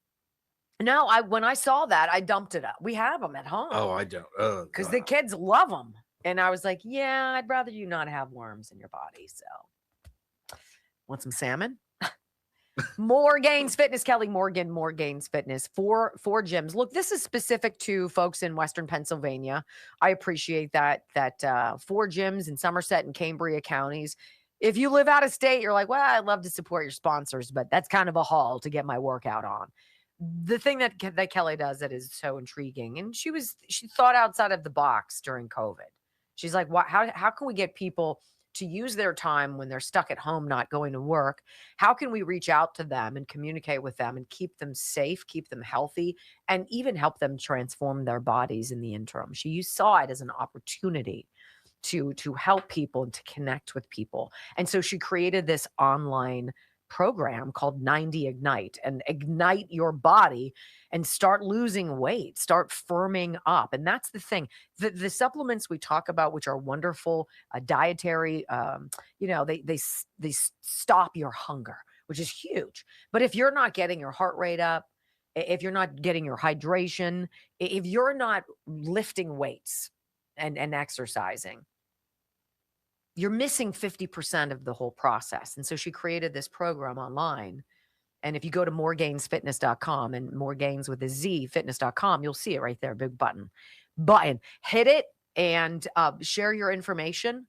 And I know she's packed, but I know she would be delighted to take you on as a client. And so she'll show you, they send you videos of the exercises. You can use items in your own house as weights, or even just do your own body weight training. Is hugely successful. Hugely. I want to do one of those chair workouts. Have you seen those? those chair workouts, Yes. they're interesting. I wonder, like, it seems kind of easy, but they couldn't be successful if it was easy. But anyway, Kelly, There's a lot of marketing behind it. is that right? Yeah. You got to sign up for the apps, Mm. and then it's impossible to get out of them. Yeah. 40 days. They do 40 because it's one more than 30, so you forget to cancel your subscription. Oh, well, That's my interesting. take. That's your take. I could see that. I could definitely see that.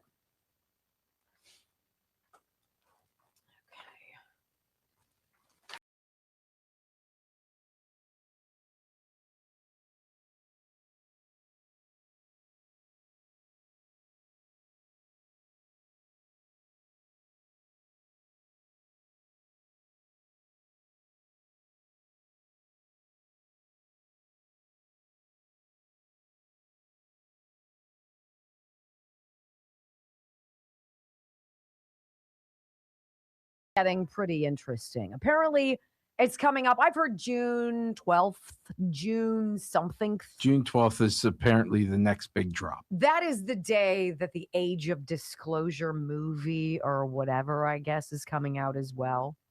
But you know, the whole talk, wherever you are on the spectrum about aliens and all the stuff going on around us, I have no doubt at all. But I think the broader story here, and welcome back to the Wendy Bell Radio program. Delighted to be with you. The broader story is so it's so in line with things like COVID and the 2020 election and January 6th. There's this group mentality where if you deviate from the herd attacks you and calls you a name, right?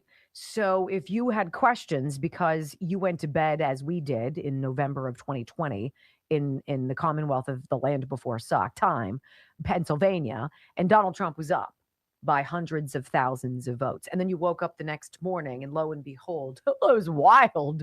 Joe Biden out of nowhere. I mean, he didn't even campaign here and he beat him. I mean, like wild. And you're like, there's no way that happened. Right. And if you said something, then you're a denier. Right.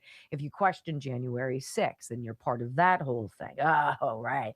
And if you question the shots, the vaccines and all of this stuff, you're anti-science. And it was like, rah! And they'd come after you and you're like, yo, I just have some questions. And the whole goal was to browbeat you with canceling. That was the whole shtick that they foisted upon us so that you just shut up. Right? Lest you be called this or that, right? Now, there's some of us who don't care. And we're like, really? You're going to come after me? Okay, hit me with your best shot. Let's see what we got. But the whole idea is to scare people into silence. Think for a minute. How many people had to work in concert to cover up the side effects and the deaths? People who died suddenly shortly after receiving their doses of that COVID shot. Think about how many people had to be silenced, from scientists to coroners. We had that Richard Hirschman on. Remember him, Brock? He was a guy who was an embalmer. He was an embalmer. Reached out to me and he's like, hey, I follow you. Or maybe I saw him and I reached out to him and was like, yo, he had pulled out those sinuous snake-like things from the veins of the people who were dead on his table, getting them ready for viewing or burial or what have you.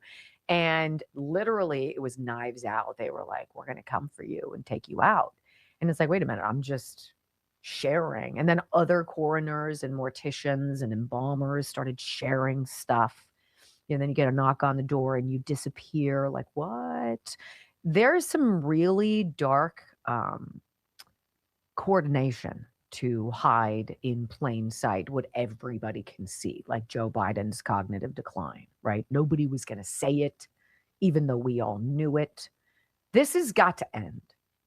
It's got to end. And it allowed this whole idea of stigma, allowed ostensibly the CIA or whomever the blob is, these corporations that criminally have been doing things off the books without the knowledge of presidents, etc., to do experiments on aliens and create these hybrid breeding programs and to study their propulsion and all of these zero gravity things. 80 years of stigma that would silence Air Force pilots and commercial airline pilots, not just in America, but around the world. Nobody wanted to be labeled that crazy guy, right? Nobody wanted to be that guy. And so they ate it and they never shared their stuff lest they be called crazy. We've broken that chapter has now broken, and thank goodness, because so many of these other lies are going to unravel too. So now that the stigma of telling the truth about pilots' UFO encounters has been broken, the truth about what pilots have been seeing in the skies is coming out. Jesse Waters has a guy on last night. His name is Brett Federson. And this is a gentleman who is a former White House National Security Council Director of Aviation Security. So obviously worrying about mid-air collisions, any kind of mishaps, et cetera, that have to do with pilots in the sky. And he says, you know, these UFOs are like nothing we have ever created or could ever create as human beings with the technology up to this speed, to this date today. And he says it's scary that they can create a true national security danger to commercial traffic or military air travel in the skies. Here again is Brett Federson, former director of aviation security for the White House National Security Council. We are absolutely not alone in this universe. The biggest thing that concerns me with UAPs is the national security concern. It's the unknown. It's the fact that this technology does stuff that we can't do. And if we can't figure out what it is or what it wants or what it's being used for, that keeps me up at night in the idea that we're behind the power curve. Brett Federson's a former White House National Security Council Director of Aviation Security.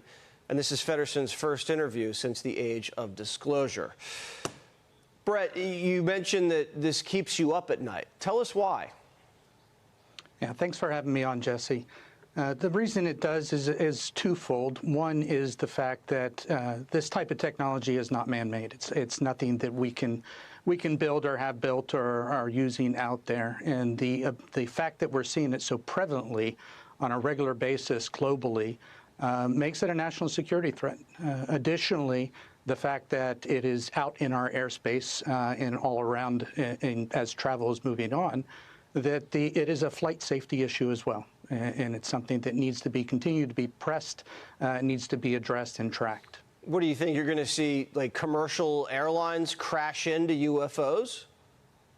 You know, surprisingly, there has been a large uptick in commercial airline pilots reporting UAPs on a daily basis, is what the FBI and the FAA are telling us.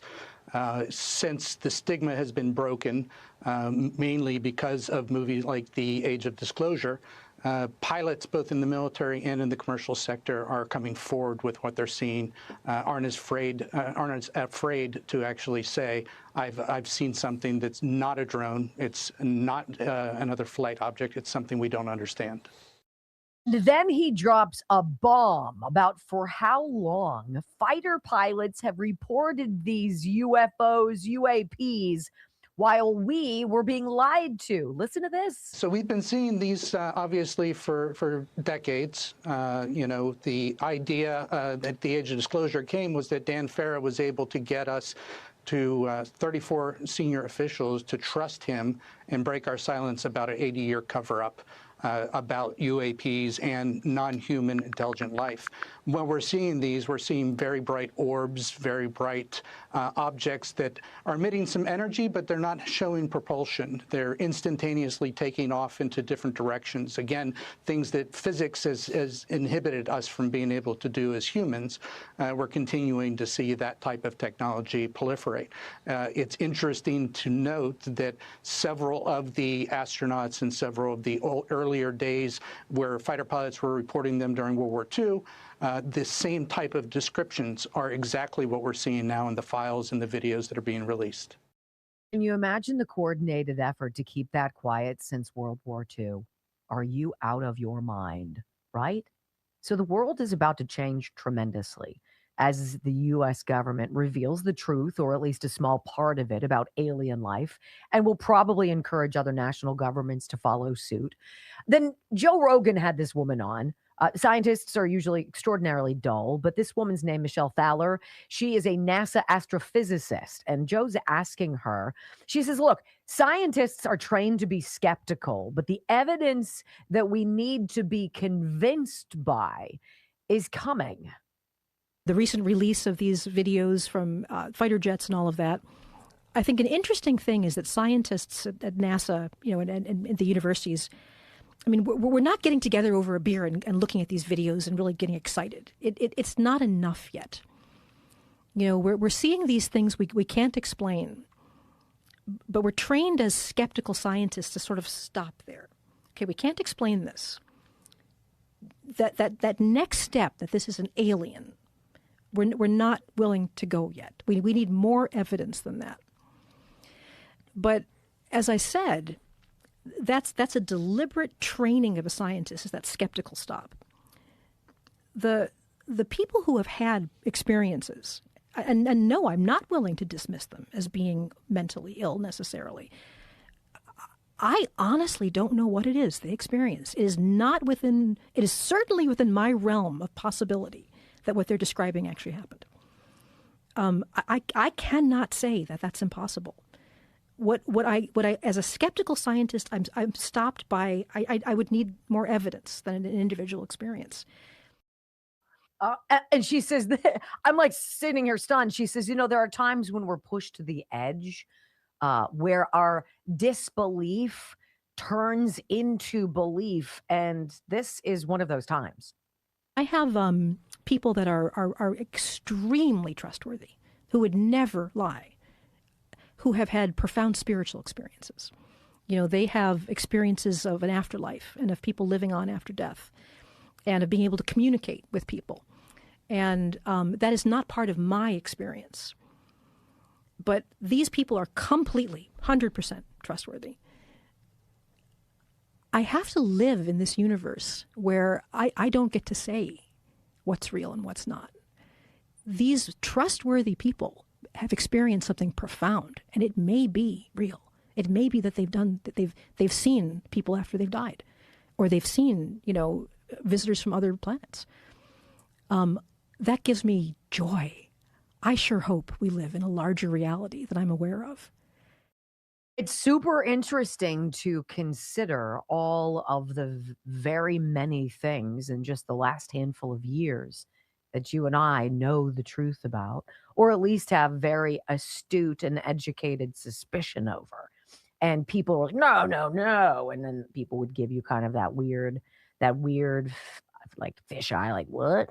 And you're like, oh, I don't want to be labeled a whack job. And now people are like, look, I'm just going to tell you what I think, what I know, and you do with it what you will, right? You do with it what you will. I think it's fascinating. This is as the evolving story comes out, and President Trump says, look, I'm surprised by how much Americans want to know, but you've asked for it, and therefore you shall receive. That's called transparency. We're not used to that, are we? It's almost like they don't want us to know the truth. Did you hear about the reporter who's extensively covered Jeffrey Epstein's Zorro Ranch in New Mexico, who says she was hit with a direct energy attack? Why would that happen? And why does that sound so familiar? Next on the Wendy Bell Radio Network.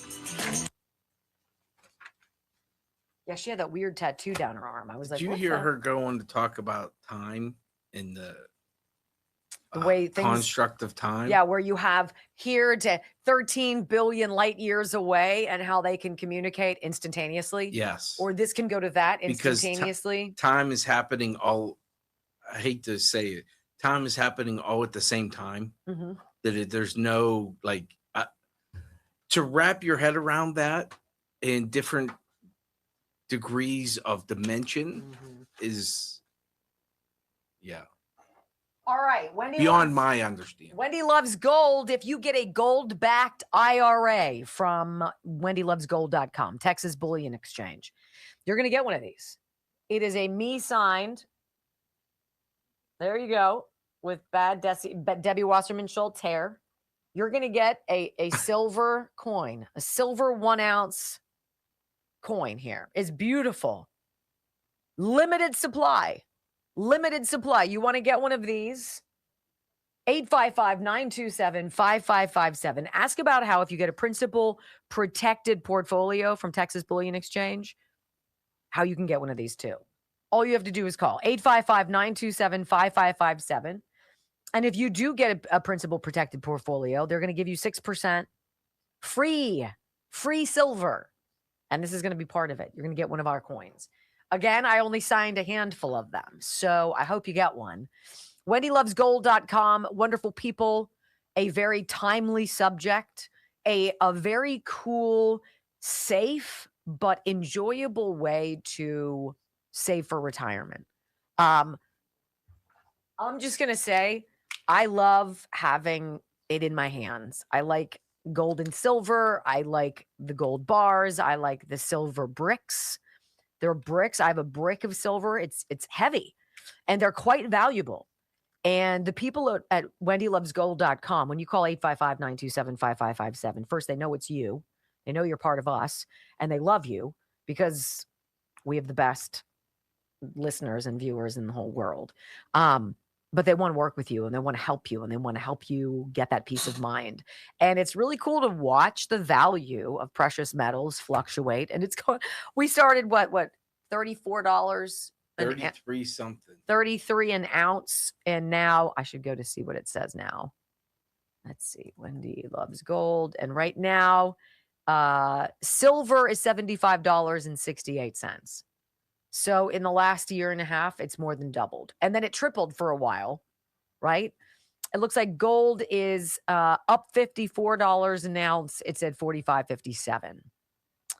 And platinum and palladium both down just ever so slightly. So your coin with your picture and autograph says, learn how to claim your signed 2026 Silver Eagle. We have secured a limited quality of hand-signed 2026 1 ounce Silver American Eagles signed by Wendy herself.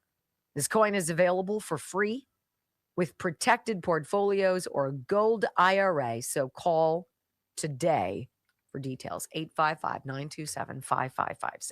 We should have our friend JP do headshots for you. Oh. I mean, he's used to photographing wildlife. Let that pause long enough. Ridiculous.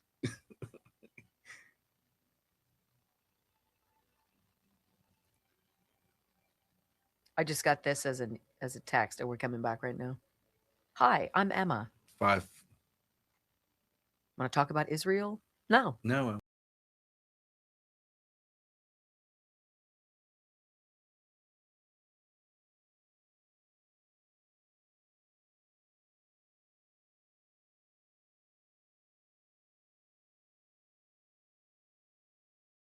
One of the people, I forget which one it was, if it was Melissa Casillas or whatever her name was, who disappeared or was murdered or what have you, one of the missing scientists, from NASA doing all of this research, we kind of dropped that story kind of disappeared, but I'm reminded of it because she had said she was hit with a direct energy weapon inside of her house and her hands were on her computer. She took a picture and sent it to a friend of hers shortly before she was killed or died or whatnot.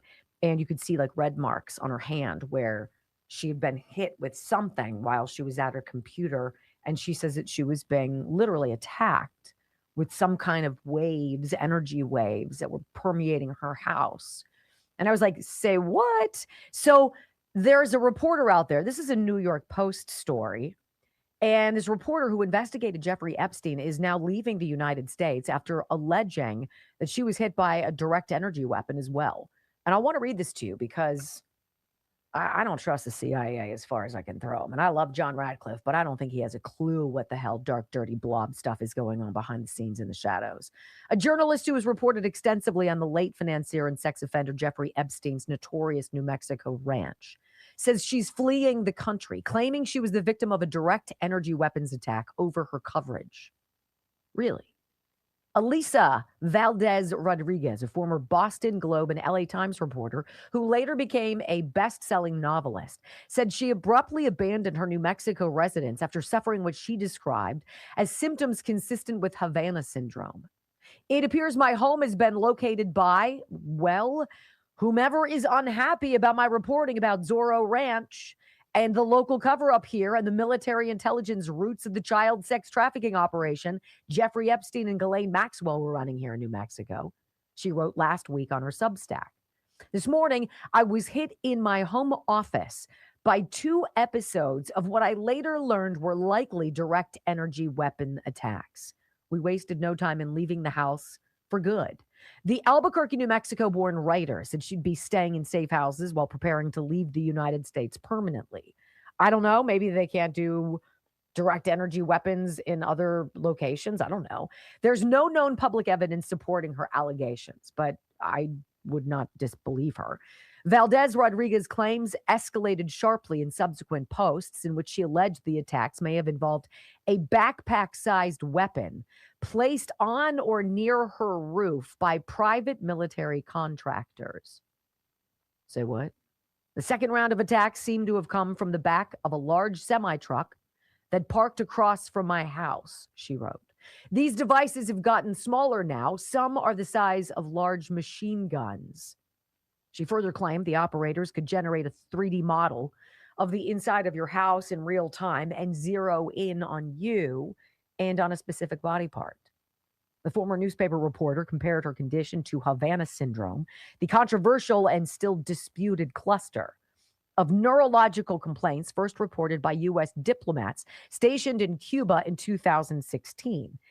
You know, you mean like this? I want you to hear this Fox report on Havana syndrome, which I believe is really code for we did this to you. Somebody in the CIA, I think it's the CIA. I don't know. Listen, this is Fox. Victims of Havana syndrome, or what the CIA euphemistically calls anomalous health incidents, have raised concerns that political appointees at the Pentagon are preparing to downgrade the unit authorized by Congress to investigate whether the brain injuries first reported by U.S. government personnel in Cuba in 2016 were the result of pulsed microwave-directed energy weapons, and whether they were carried out by a foreign adversary like Russia, which has said in the past it was developing such weapons.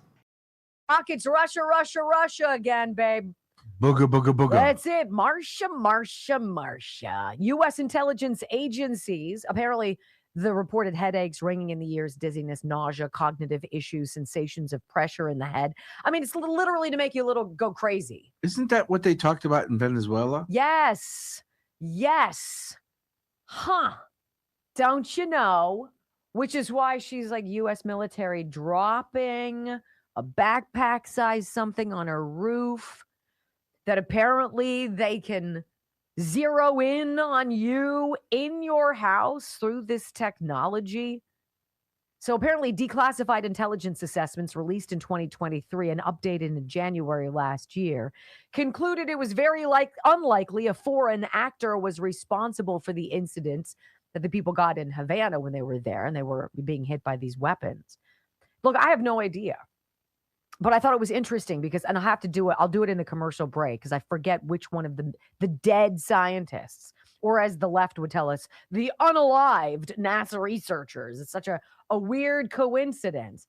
This one was getting these direct energy attacks, and her hands looked like they'd been burned, literally like rashy, like she'd fallen asleep in the sun and gotten scorched. I don't know. But whom do you believe anymore? I don't know. When we come back on the Wendy Bell radio program, my friends, hour number 3, Tulsi Gabbard is going to go out in a ball of fire. And I hope she's got a very strong security detail. And I mean that sincerely. I'll explain why next. There's a report that Dr. Stephen Greer, who I say is an alien, claims to have a secret source from the NSA who confirms the video of Malaysia Airline Flight 370 are real, and they would show an alleged wormhole that made planes disappear. Now, the Bermuda Triangle? Get out of my head. Because I was thinking the same We're going to thing. start looking alike. That'd be scary. Well, I mean, we both have gray hair. So mine is chemically treated, Brock. I know. I'm not allowed to get my chemically secret. treated. You would look so dumb with brown hair. I'm sorry. I would just look old. That's all. Let's call it what it is. Ireland Contracting, 1-800-NEW-ROOF, 1-800-NEW-ROOF, IrelandContracting.com. If you're in Pennsylvania, Southwestern, and you need something done to your house, at least call Ireland Contracting and have one of their guys come out and give you an estimate. I trust them. And trust when it comes to contractors is key.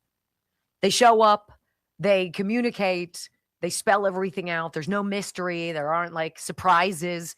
And if there is a surprise, they'll go over. Gary calls you and he's like, this is what we found, you know?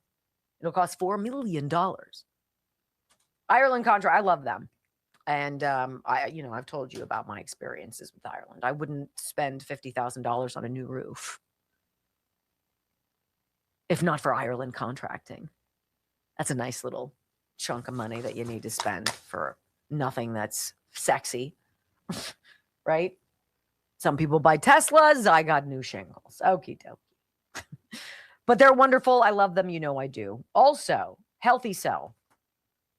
It's so interesting how the sponsors that we have, how they've all kind of now, they're like planets in the solar system. They've all kind of gotten into the same orbit, right? They're all doing the same thing, but in different galaxies. They're like, okay, we're going to do this and it's going to get down to the cellular level. We need to get more blood going. Oh, we got blood flow over here, but we also need to get blah, blah, blah. And they're all kind of, it's so interesting to me how beneficial these products are. Healthy Cell is just off the charts. And the idea is, why take pills or capsules for stuff if a lot of people, when we get older, our stomach acids wane, the strength of them, and so the ability to digest certain products like pills and capsules can wane, and then you end up kind of pooping out the stuff that you want. And so you're really just kind of pooping money down the toilet. Healthy Cell was born, and they were like, hey, we think that we can get vitamins and minerals and nutrients and things that occur naturally out there, the things that are known in the herbal world that have been known since the beginning of time. And we're going to get these things, healthy ways for you to lower your blood sugar, lower your blood pressure, improve the shine of your hair, the vision that you have, protect your vision. There's one that's specifically for eye health, which is fantastic. Bone strength. There's even one that's called Calm Mood. So if you're one of those people who's like, I just sometimes can't control my anxiety, I have to take a Xanax, wouldn't you love to put pharmaceutical products, narcotics aside, and instead take a microgel that's uber absorbed by your body down to the cellular level and just take the edge off and settle down naturally? That's what these products do. And I'm very enthusiastic about them because I use them. I know that they work. So there's like 15 different ones. Healthycell.com/Wendy. You'll get 20% off. Healthycell.com/Wendy. Read the reviews. Check the ingredients. I don't think you're going to find anything there that is going to conflict with your needs. But just for sheer allergy sake, make sure read about it. I love it. Love it. Love it. Love it. I am getting a message right now from our friends from Texas Bullion Exchange. Uh-oh.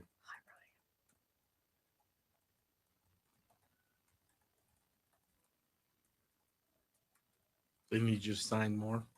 No, we're going to do a commercial. Ooh. Yeah. They're Oh, that's right. It's so interesting. It's so interesting to see how I really think you guys have exploded with the whole Texas Bullion Exchange marketing plan. I'm not the only person that they use as an influencer, right? But they're asking me to do a commercial for them to air on television. So they're going to be on TV, on the radio, streaming, and then on podcast. That's because of you. So if you don't get off your duff and hit that dang button, I'm going to be woefully disappointed in all of you. Not really, but you know how I feel.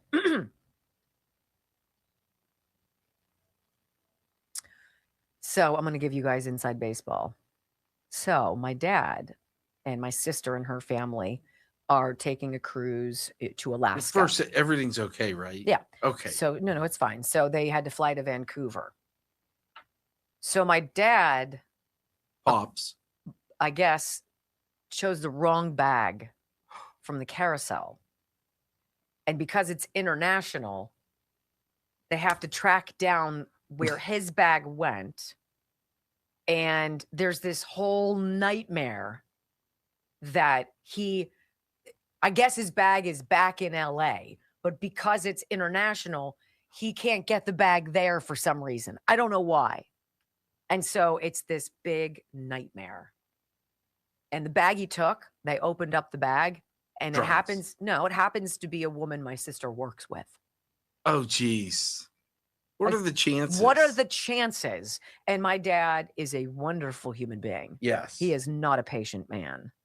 I'm very fond of Pops. He is lovely, but he has no patience. He has a very short fuse, and I grew up with it. Well, I mean, in fairness, he grew up with you, you know? I mean, I wasn't the only reason why he had a short fuse, but anyway, it's hard. I mean, he's 83 and all of his stuff. So I can't write him about it. Is on a oh my God. No. I'll be like, do you work for the Biden administration stealing luggage? Right. Is your name Sam Brinton? Do you have red lipstick on? I believe in the power of prayer. And if everybody just has 1 second, my dad's name is Dick. For Dick to get his bag, and for the lady for Pops to get his bag back, and for the gal he took. Amen. Him not to wear her stuff. What a freaking nightmare. 5,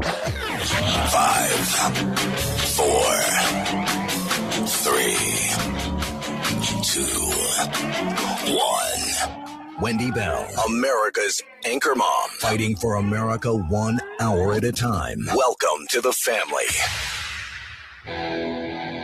We're going to win so much. We're going to win at every level. We're going to win economically. We're going to win with the economy. We're going to win with military. We're going to win with healthcare and for our veterans. We're going to win with every single facet. We're going to win so much, you may even get tired of winning. And you'll say, please, please, it's too much winning. We can't take it anymore. Mr. President, it's too much. And I'll say, no, it isn't. We have to keep winning. We have to win more.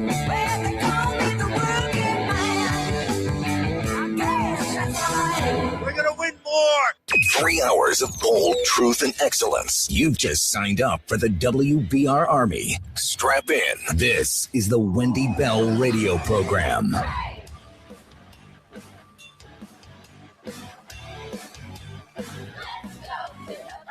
Welcome back. Hour number 3 of the Wendy Bell radio program is live. WendyBellRadio.com if you want to watch while you listen. We live stream the whole daggone thing and broadcast it on the radio. So good to be with you. Tulsi Gabbard told us this week she's going to be resigning. She's going to leave as the director of the Office of National, the Director of National Intelligence, I should say, the ODNI. But apparently she wants to go down in a blaze of glory as the deep state's public enemy number 1. Why do I say that? Well, we're understanding, woo boy, that she is getting ready and she is declassifying some pretty interesting files. And John Solomon from Just the News broke the story, but I will also say Catherine Herridge, who is my favorite of all reporters, she is a national treasure. She's also corroborating these details. Some of the things that are about to come out, you and I know about, but the whole world needs to know about. Here's John Solomon audio soundbite uno. Tulsi's going to go out in a blaze of glory in her final month because she will be able to release in succession some extraordinary evidence of foreign interference in our election in 2020 and since. The intelligence community has known a lot more about active measures from China and Iran and other enemies that it did not make public. Instead, it gave intelligence community gave the Americans a false sugar pill saying that the 2020 election was the most secure in history. She will systematically destroy that narrative. Now, I think she'll be briefing senators soon on states whose voter databases were penetrated by China. That could move the needle on some of these senators voting for the Save America Act. Wow. So Tulsi before she resigns and walks away from the position at the end of June. So she's got about what? Exactly a month. She is going to dismantle the clearly BS narrative that 2020 was the safest election ever. And she might, in fact, encourage Democrat holdouts in the Senate to pass the Save America Act. Now, it's interesting because sometimes you get somebody on the charges that you should get them for, and then sometimes you get them on something lesser than that. Brock, what was this? You used a mobster analogy with me the other day. Yeah, the Hoffa. Yeah, Was it Hoffa? They didn't get him on killing people. Right. They got him on like racketeering. Right, tax evasion, Yeah. things like that. That, I think, is exactly what John Solomon is talking about. And he says in the second bite, he says Tulsi needs to get the Office of Management and Budget, which is run by Russ Vought, he is a good guy, to give her details of possible Ukraine money laundering, of U.S. aid, you know, the billions of dollars that you and I didn't approve, that they were so horny to give to Ukraine and to Zelensky. And we were like, say what? And then Zelensky was like, I didn't receive 187 billion. I received 87 billion, but not 100. What about this possibility that that money was laundered through Ukraine to then go back to Joe Biden's campaign? What? I think there's a tranche of documents that Tulsi Gabbard needs from OMB. If you listen in Russ Vought, pay attention to this. This is important. There is concern that Ukraine was involved in a 2024 scheme to take a large federal grant that was given to Ukraine and launder it back to the Biden 2024 campaign. We're not talking about Hunter Biden grift in 2014. We're talking contemporaneously in 2024. The evidence of whether that occurred or not sits in OMB's files because OMB is currently running the U.S. Agency for International Development. If she can get those documents, she could make a criminal referral to the FBI. Thus far, she doesn't have those documents, so I hope Russ Vought jumps into action pretty quickly. The third thing, so those are the foreign interference things. You could have cheating, a U.S. taxpayer money going to Joe Biden's campaign. That's what the intercepts that we talked about a month ago showed. The proof of that, and I've even talked to some U.S. intelligence community sources who are familiar with what they believe happened here. The proof of that is sitting in USAID records currently in Russ Vaught's possession. Isn't it so weird that just a few days ago we heard that there was some raid? They were trying to call it. It's not a raid. It wasn't a raid. We just went in and we took stuff without Tulsi Gabbard's knowledge. And we did it at night in the cover of darkness during a government shutdown. I don't know about you guys. That kind of feels raidy to me. But they took stuff, files from Tulsi Gabbard that they didn't want her to declassify. Something about the MK Ultra. I forget what the other one was. But why would the CIA be busting into the Director of National Intelligence office at night during a government shutdown and removing files? I don't know. But we do know, according to John Solomon's dogged reporting, that the FBI is doing something very interesting regarding 2020. And this is where all of the election workers, we'll just talk about Fulton County, Georgia, right? Remember how they went in there and they took all of the boxes of the ballots? There were hundreds of boxes of ballots, and the FBI went and seized them. This is a very interesting update to that. Here's John Solomon, number 3. The second part of this is what the FBI is doing. Sometimes you don't get a mobster for being a mobster. You get them on taxes or you get them on some other violation. The election workers down at the state levels who changed the rules of election from what their legislatures mandated in Wisconsin, in Georgia, in Arizona can be criminally prosecuted if they did so knowingly and willing, meaning that the legislature said you should do X, but you ran the election this way because that's what you wanted to do. That is what the FBI is beginning to interview people day in and day out doing. And if they build enough evidence with these workers that instructions were given contrary to what the legislator's intent was, you will have a full-blown cheating scandal. The cheating will be they didn't conduct the election the way the law said. That's a little different than what people thought. It's not machines flipping votes, but it's still a form of cheating. It's still depriving the American public of a fair election. That's where the FBI is going. I wonder if Ruby Freeman and Shay Moss are going to get that knock on the door from a federal agent delivering a subpoena. And I wonder, after they, of course, by Joe Biden, were given the Presidential Medal of whatever the hell they were given.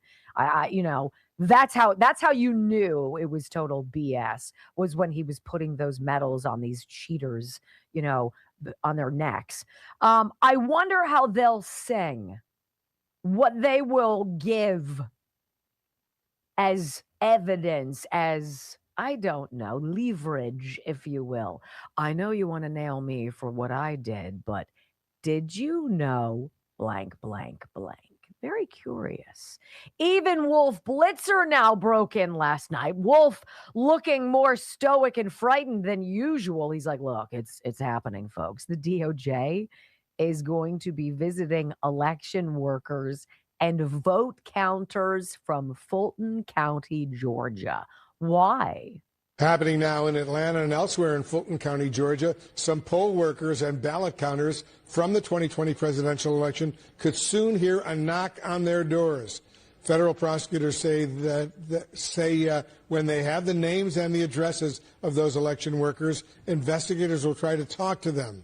President Trump has long claimed without evidence that there was widespread voter fraud in Fulton County, and that contributed to his re-election loss to Joe Biden. Shay Freeman and Ruby Moss, mother-daughter duo of suck, who people who watched alleged were doing the of those ballots after the water main break sent everybody home. We'll regroup at 8 o'clock. We got this. Don't you worry about it, right? Those two women then sued people for making allegations against them. See, it's all about silencing anybody who dares to talk about something honest. I wonder if those people can countersue them for sucking. We'll wait to find out. I'll keep you posted. Finally, the biggest news from John Solomon comes out of North Carolina. Some kind of scheme to register new voters, except these would be voters that aren't from the Tar Heel state. What? And yesterday, there was a big win in North Carolina. Isn't getting the attention it deserves. North Carolina bureaucrats in the election regime wanted to start registering people who had never set foot in North Carolina and didn't live in California. In North Carolina. They wanted to give them voter registration status even though they don't live in the state. A judge said that is ludicrous. But those are some of those bureaucratic deep state power moves that are cheating elections. A judge beat that back. Things like that went on in 2020, and that's what Kash Patel is pursuing. It's kind of genius, isn't it? Is that like Gavin Newsom signing an order prohibiting audits of California's elections? Because he just did that yesterday. He signed a law ensuring his rigged elections won't be audited. He signed Senate Bill 73, which prohibits law enforcement and armed personnel from guarding polling places. It makes it illegal for law enforcement agencies to seize ballots from election offices and requires law enforcement to obtain a warrant before taking lists of registered voters or voting machines, right? Democrats control the courts, so that won't ever be issued. So what this new law is really all about, and it can't be enforced, the federal government trumps him, ICE at polling places, we all know, would deter who? Illegals. Where do most of them live? Oh, California. Would deter them from voting. And we can't have that. When we come back on the Wendy Bell radio program, no wonder the media have turned on CBS News chief Bari Weiss. She's draining the woke eyeball swamp. What a great story. Next.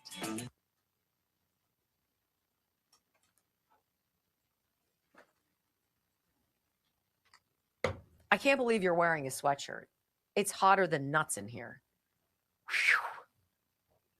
I'd like to say it's my own fine, hot body heat. But it's some. Not uncomfortable. Huh? It's not uncomfortable in here. But you're wearing a sweatshirt. It's They're not heavy. It's a fine sweatshirt. Thank you. And you can buy one at Wendy Bell Radio. Actually, you probably can't. Do you think it's sold out? A lot of the sizes are sold out. I'm still waiting to see if we get more shirts in, but oh, you're gonna drop that on me. I gotcha. MCT Wellness. It's a delicious thing that takes nothing to add to the water that you're already drinking.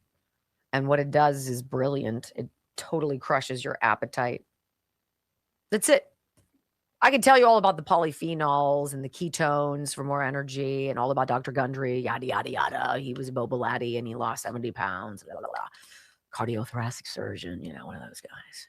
I can tell you all about how it unlocks that thing in you that dumps all the old calories so you can lose weight, not be hungry. I can tell you all that. But I'm just going to tell you it tastes great and helps you not eat. And so you lose weight. How about that?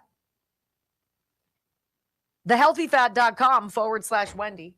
thehealthyfat.com/Wendy. Delicious. And I will tell you, I do not eat for 4 to 5 hours when I drink it. I'm going to tell you, I drink more water now when I have that LTV stuff. I'm almost out. Did you hear me gulping there? To the woman who didn't like that. That's okay. You don't have to like it. All right. How are you guys? You're really letting me down here. 2.09.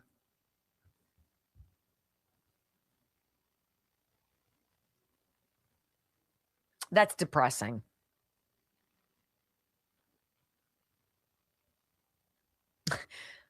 I think Wendy is hot all the time because her metabolism is kicked into high gear because of the blood flow 7 she takes. I just think it's menopause. I don't know. I can have I'll be perfectly lovely and all of a sudden it's like, whoosh, and I'm like, can't help it. 4.8K watching. Oh, that's great. Yeah, that's a good number. So what the bejeebers? Why haven't you clicked the number? Why don't you click the thumbs up? It's right underneath my fabulosity. Just scroll up a little bit. It feels so right, doesn't it? Like you're doing something right for a fellow citizen who loves you, who wakes up early to help you. I know I do wake up early. I got a headache.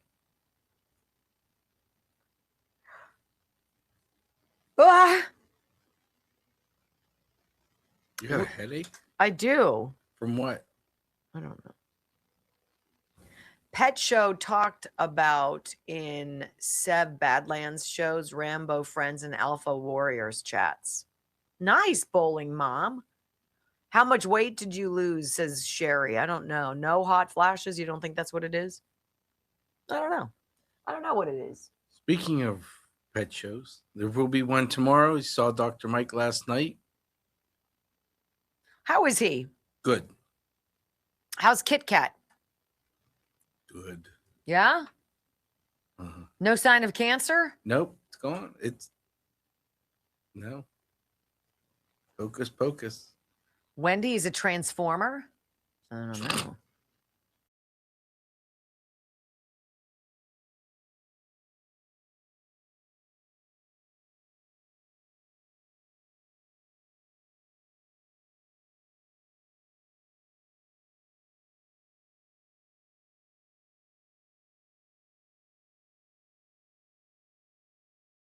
I'm like, this is not a conservative woman.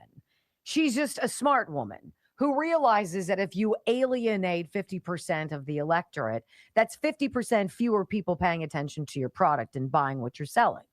I mean, that's like any savvy business owner, right? But this is a great story. Do you guys remember Sharon Alfonsi? She was a reporter at 60 Minutes. Who Bari Weiss canned her story about CCOT in El Salvador, the big prison, Supermax prison, because it wasn't even remotely fair. It was like one-sided, and it made it sound like Donald Trump, who's sending these people, these poor innocent people over to CCOT to never be seen again. And Bari was like, yeah, no, we're not going to do that. And so Sharon Alfonsi went behind her back, and they played it online in Canada instead. Yeah, that kind of pisses off the management, I'm going to think. Well, Sharon Alfonsi's on her bud. She lost her job yesterday. I know. It's a bummer, but there's new people coming in, and they're dudes. She carved out two toxic chicks for two men, bit by bit, ladies. Look, I love women. I like good women, and they're not good women in my mind. CBS News chief Bari Weiss fires far-left 60 Minutes executive producer and anti-Trump correspondent. Love it, right? The show's credibility has collapsed in recent years, certainly after the disastrous Kamala Harris interview that triggered a major lawsuit and exposed its activist bent. You know, they spliced out her mumbo jumbo. It's the passage of time, ooh, right? And they're like, ugh, she's unintelligible. I know what we'll do. We'll rearrange what she said, cut out all this stuff that made no sense, and make her sound intelligent in some capacity. Yeah, you're not allowed to do that. Sorry. And they did it anyway. So they lost a hell of a lot of credibility. It's been going on for a while. Bari Weiss, who famously walked away from the New York Times over its radical leftward lurch and cancel culture, is now applying the same standards at CBS. And it's just righting the ship, right? It's all that's going on. Under the new Skydance Paramount ownership, Weiss was brought in with a mandate for actual viewpoint diversity. You know, don't put Black people and Hispanics and chicks here and tell us, oh, look at us, we're a melting pot, when all of you really feel the same way and do the same things. That's not diversity. Weiss announced Thursday she's replacing veteran executive producer Tanya Simon, a 30-year fixture at the program and daughter of legendary correspondent Bob Simon, with Nick Bilton, a tech journalist, former New York Times columnist, and a documentary filmmaker with zero experience in traditional broadcast news. Sort of like Spencer Pratt, zero experience running a city or being involved in politics. What does that mean? That you can't do it? Or maybe that you're needed to do it because everybody else sucks. So it's very interesting here. And Bari puts out, Nick Bilton is one of the most entrepreneurial and ambitious journalists working today. I'm thrilled that he is the next executive producer of 60 Minutes. Correspondents Sharon Alfonsi and Cecilia Vega were also shown the door as part of the overhaul, along with other senior producers. It can be recalled that the veteran 60 Minutes correspondent Sharon Alfonsi expressed concern about the spread of corporate meddling and editorial fear at CBS News and her uncertainty about whether she will keep her job after she pushed back on a directive to change her December segment on Venezuelans who were sent to the Sicat prison in El Salvador. Who are you? Like, who do you think you are? When the boss says you got to do something, you do it. Or, I don't know, you get fired. Is anybody else living in this alternate universe that Sharon Alfonsi is in? I don't understand that. This is the arrogance of the left. Their arrogance is multifaceted. It's like an onion, and we're peeling layer upon layer. The arrogance of Democrats thinking that they could destroy a city by putting in bad mayors like Karen Bass, bad governors like Gavin Newsom, and because they've always cheated and won, that they should be able to get away with it in perpetuity, right? Until somebody else comes along like Steve Hilton or Spencer Pratt. The arrogance of the media that they can just bald-faced lie to you every single day and not be called on the carpet for it. Well, Bari was brought in to make the structural change she's making. That it's carving out a bunch of woke chicks, I mean, delights me to no end. I'm a big advocate of women, right? Love them. I like good ones. And these people are not good for the brand that is 60 Minutes. Now, I stopped watching 60 Minutes a hell of a long time ago, right? Whatever. But I think it's the pendulum coming back, ladies and gentlemen. The righting of wrongs. And it's just starting, and it's fantastic. When we get back on the Wendy Bell radio program, everybody knows the definition of insanity, right? So why do people in New York keep going for it again and again, voting the same way? Next on the Wendy Bell Radio Network. It's not New York. It was L.A. My bad. Sorry. Okay.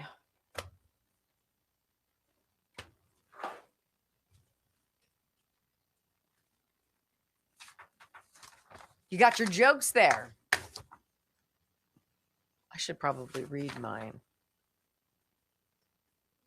Can we talk about next week? Yes. I am off next week. JD Rucker, who is probably my favorite writer of all times. He's the guy behind the Discern Report. He has his own Substack. He has his own site, The Liberty Daily. That's not his, but yeah, he deals with them. It's not his? No. Okay. He has his own podcast too. He is phenomenal. And he's super. Let me say this, because I talked to him. He is super excited to fill in. Is he? Yes. He started sending me, he's trying to get Steve Hilton on Monday or Tuesday before the election, which he had him on last time he filled in, but he is uber excited to fill in. And, he's great. He's so easy to work with. He's just a really good man. Yeah. And his ability to take complex issues and boil them down. One of the things I have a trouble with John Solomon's website, Just the News, is they get really detailed and stuff, like it's almost a newspaper column. And it's long, and sometimes it gets disjointed. There's something about JD where he can take complex subjects and boil them down into bite-sized pieces that all make sense, that you didn't think of. And you're like, dang it, he did it again. And So I'll just read it. I just love him. And we read a couple of them. I read a couple of them in a row one week. He's that good. So I'm deeply gratified that this program, which is like my child, is because all of mine are now gone, is that he is so good, and he takes such care with it, and he loves this audience. Yes, he does. I mean, he's told me many times, anytime I'm here for you, anytime you need to fill in. And for people who are like, get Sean. Sean is not allowed to fill in. Yeah, he's very restricted. Of course, I would take Sean any day of the week. He's not permitted to fill in. Right. So, but I'm lucky to say, as a producer, that Sean, Mary, JD, everybody that has filled in within the last 2 years, and even the other people, Kevin that's filled in, and Dimitri that's filled in, they're all so easy to work with, which makes my job not so a lot of much prima easier. donnas here. No. And it's not uncommon if you are driving in your car and you have Sirius or what have you, you'll hear Mary. Yeah, Mary will fill in commonly. She's on Patriot. Breitbart a lot. She's handed. She done Hannity. I know she's done. Yeah, she's done all of them. Yeah. They never called me. Well, you weren't a talk show host until you were. So, but if you have never heard JD, please don't check out because Wendy's not here. No, you'll want to be a part of this. Yeah, he's great. Like I'm very particular on who I want to work with, and one of the things is when Wendy's not here, I get to choose. Because I'm the one that's here, and I choose JD because I watch what you guys say, and I watch the reaction that we get from the audience. And I know the last time he filled in, you guys stuck, and a lot of you guys stuck. And if you haven't seen him yet, if you're new to the channel, I think you'll thoroughly enjoy him. Is Mary on our new TV show? I think Newsmax offered Mary something very similar that they offered me several years ago. And I hope she loves it. I hope she has a good time with it. And one, I'm not interesting enough for 3 hours. Someone says, why doesn't Brock do a solo? It's an awful lot of work. One person doing that, pushing all the buttons. Wendy had to leave early for 10 minutes one time. And to be able to hit the clock and to hit all the buttons and make sure everything's running at the same time, I could not. It's too stressful. If I would absolutely 100% have to, but we don't have to. We can get a guy like JD come in and just do his thing, and I'm excited to work with him. He's wonderful. He had John Solomon on last time too. He has all the contacts. I know nobody. Well, he knows John. They talk like daily. And I fanboyed over John Sullivan when he was on. I made sure he knows I'm a subscriber to his page. He's a nice guy. Yeah. He's just got good people. And JD.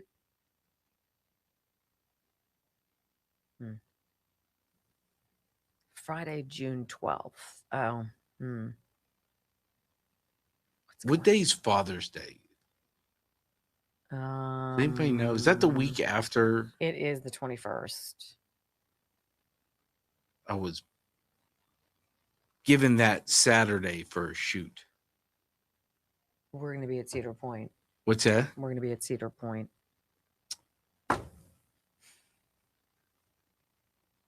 Sorry. It's all about Wendy. 12th. So Texas Bullion wants to come and shoot the commercial June 12th, which is Friday. I don't know what else is going on because it would be here.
Brock shared this video with me, and this guy Johnny Belisario, do you ever pay attention to him on Fox?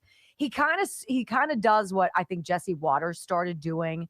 It's something that I did very effectively when I was on TV and enjoyed it very much. It's that man on the street, getting somebody and being like doing one of these where you're just talking to them with the microphone. What do you think about this? What do you think about that? And some people can do it. I could do it very well. I enjoyed people. People said things to me. They were fascinating, and I was able to tell great stories. Jesse did the same thing. He has his own show. Johnny Belisario is his guy, right? So he goes out and he does fun stuff, whether it's the Emmys, the Oscars. This particular time, he goes to the streets of Los Angeles, and he's talking to the people there about this hot mayoral race coming up on Tuesday. And we've broken it up in 3 segments. Literally, it's 4 minutes long, and it is worth, commonly it's not, it is worth every single second. And so I kind of created this, title for it. Like, why? What's the definition of insanity? You know what it is. It's doing the same thing over and over and expecting a different result. That's sort of like California right now. If you continue to vote for the same feckless losers who lie to you, steal your money, and leave the country when you're burning in an inferno, what do you expect to happen next? Here's Johnny, number one, and this is literally one of the best performances yet. He says, who are you voting for? So let's get the pulse of the people of LA. What makes you angry about LA? Kind of smell like shit, but it's all right. Homeless on every corner. LA isn't a city, it's a public toilet at this point. I don't want to walk to my car and go, oops, I stepped in human feces. Actually, I'm not angry about LA. There's traffic, but it's been like that forever. There's homelessness, but it's been like that forever. Yeah. Poverty, period. The potholes. What is Mayor Bass doing to solve these problems? No, I ain't heard nothing. No, Ain't no change. Nothing. Still smell like shit. I haven't seen none. I wonder sometimes. Who were you voting for? Bass. Right. Nothing that Bass has done, but you're going to vote for her. I'm not even voting. Does it matter? It really doesn't matter. Spencer Pratt. Spencer Pratt. We're going to have a Pratt Daddy summer, I'll tell you that. He actually tells us the truth. He tells you the real hard truth of what's going on. Karen Bass. What is Karen Bass's greatest accomplishment? Removing the homeless. Yeah, she did a great job with that. I do. I believe so. Do you agree? No. Absolutely not. It's been a year and a half since the Palisades fire, and practically nothing has been rebuilt. If this was a year and a half ago, I would be in someone's house right now. Did Karen Bass do a good job handling the Palisade fires? Absolutely not. She wasn't even here. She could have done a better job of throwing a ball from here to China. She didn't do a great job. So just so we're counting, can't name an accomplishment of Karen Bass, didn't do a good job in the fires, but she's still your girl. She's still my girl. That make sense. She's still my girl. Sir, you know, I don't like to be somebody who judges right away, but I'm judging you. You look like a whack job lefty. I'm sorry. You do. And when you open your mouth, you're like, oh, brother, what a bummer. So Johnny continues and he's like, look, let's walk through the streets. Let's see what we're getting here. These are people from all walks of life, which you love. And he's like, from human poo on the sidewalks to potholes. No homes have been rebuilt after that inferno. He's like, to the people, how are you feeling about this city and about your candidates for mayor? Nithya Raman. Never heard of her. She says she has the solution to stopping wildfires, stopping backyard barbecues. I'm African American. I'm whole black. We gonna barbecue regardless. What? Now you can't do that. Enough said. Pratt says he just wants you to go get a matcha without having to step on human poop. Is that how low the bar is here in LA? I have thrown away 3 pairs of shoes before stepping actual human feces. You do have to watch your step. These people that want to vote for Karen Bass or ramen noodles, you want to step in poop? That's all of us. He says nobody is fixing LA's problems. Is he right? I didn't see nothing get fixed. He's right. I look at Spencer Pratt, I see myself. I see somebody who has directly been affected by the leadership. You can't solve everything overnight. She's been mayor for 4 years. Okay, touche, you got me on that one. I mean, like literally, and you call out people who are just, I'm sorry, are you not paying attention? And then finally, he says, from the homeless to the garbage that just gets thrown everywhere to free government boob jobs for illegals. He asks them, should Gavin Newsom be the next president? Karen Bass said by 2026, there'll be zero homelessness. Does this look like zero homelessness? How's the homeless situation here? Bad. The other day I saw a naked man. It's everywhere. I mean, go down the street right here, you'll see a crackhead running. It's now a druggy situation. I just seen a homeless person, like 10 different homeless people around the corner. Karen Bass said by 2026, there'd be zero homelessness in LA. Karen Bass lied her ass off. Maybe December 31st, 2026. When you think about it, there is great significance to the passage of time. Here in LA, if you need to throw something away, look no further than to the ground.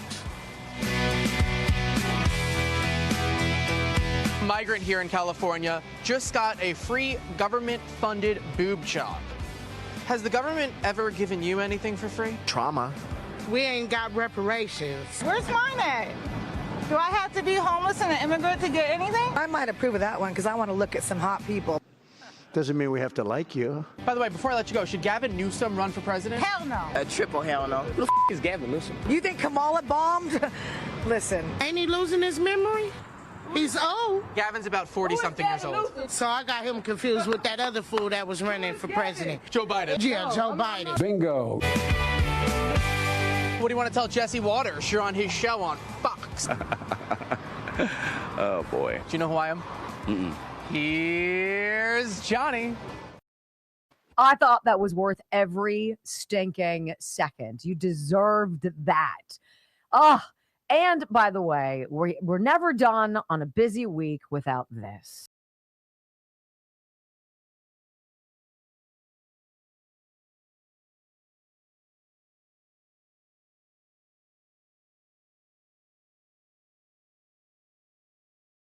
The button, I beg your pardon. Okay, so this is a great story, and this is not my boyfriend Steve Hartman, but it is still CBS News. This is a story about strangers, a lot of strangers showing up to bury a veteran who had no family left. Enjoy. In today's Begg Knows America, CBS News contributor David Begnaud has a special story for this solemn day. Just 1 week ago, in a small Massachusetts town, a community of strangers came together to honor a veteran for a life lived in service to his country. 1,500 strangers showed up at a church to bury a man they had never met. His name was John Bernard Arnold III. Born in Newport, Rhode Island, he knew loss before he knew much else. His mother died when he was young. His father couldn't keep him and his two sisters, so they grew up in foster care. John went on to serve in the U.S. Navy during World War II, and for most of his 98 years, he made people laugh as a magician. John died on May 6th, and there was no one left to bury him, until a veteran named Terrence O'Keefe put out a call from Hanson, Massachusetts. Come bury a man you've never met. We plan for the entire state to at least show up. The line snaked outside the church. I got there about an hour early, and there were already 100 people deep. Erin O'Malley Mandeville came because her husband served 26 years in the U.S. Navy. For her, there was never a question. Everyone deserves the respect of remembrance, especially our veterans. At the casket, 4 veterans, 1 salute. No words were needed. The priest did offer some words to the crowd that gave a glimpse of the man. He loved classical music, chocolate cake, and Grey's Anatomy. When the priest said that, everyone in the church just kind of laughed a little bit because he's a little out of their target demo, but it just made me feel like I knew him. John had planned his funeral more than a decade ago. He wanted a Catholic mass, but no eulogy. He just wanted people to know that he believed and he served. Erin walked right up to the casket. John's Navy hat was right there beside him.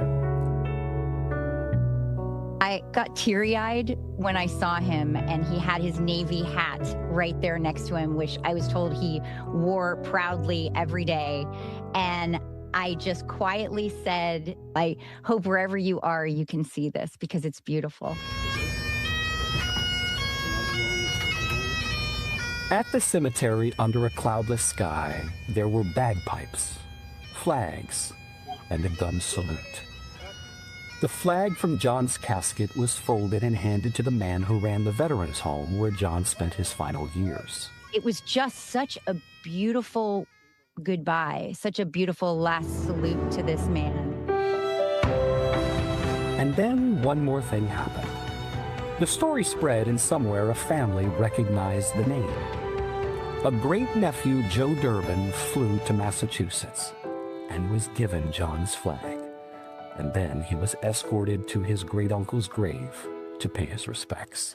John didn't want a eulogy. He got 1,500 souls instead. Seems the magician from Newport still had one trick left. Isn't that a great story? I love things like that. I think these stories happen so much more, right, than we know. And I'm hungry for that. I'm hungry for the news to be better. I'm hungry for stories to be about people doing things together, about closing this chapter where we've been, stopping with this anger and this ridiculous outrage, and this idea that if you should tell the truth or ask questions or do the right thing, that you should be silenced or pressured or stigmatized or vilified. And that is why I love good news. And that is why I love sharing it with you. When we come back on the Wendy Bell radio program, it is a huge risk, and we do it every week. It's your bad jokes next.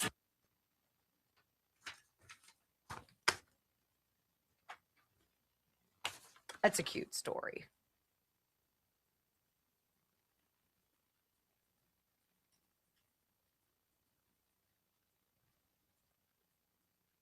Can you imagine that, though? Can you imagine just when you die, there's nobody? Yes. No. I'm going to die first, so I'll haunt you. No, you are older. I am. That's why I said that. No, I mean, like, you know, like I don't have, there's only me, my brother, like, there's not much of my family that's left. So, like, I'm assuming if I live to 85,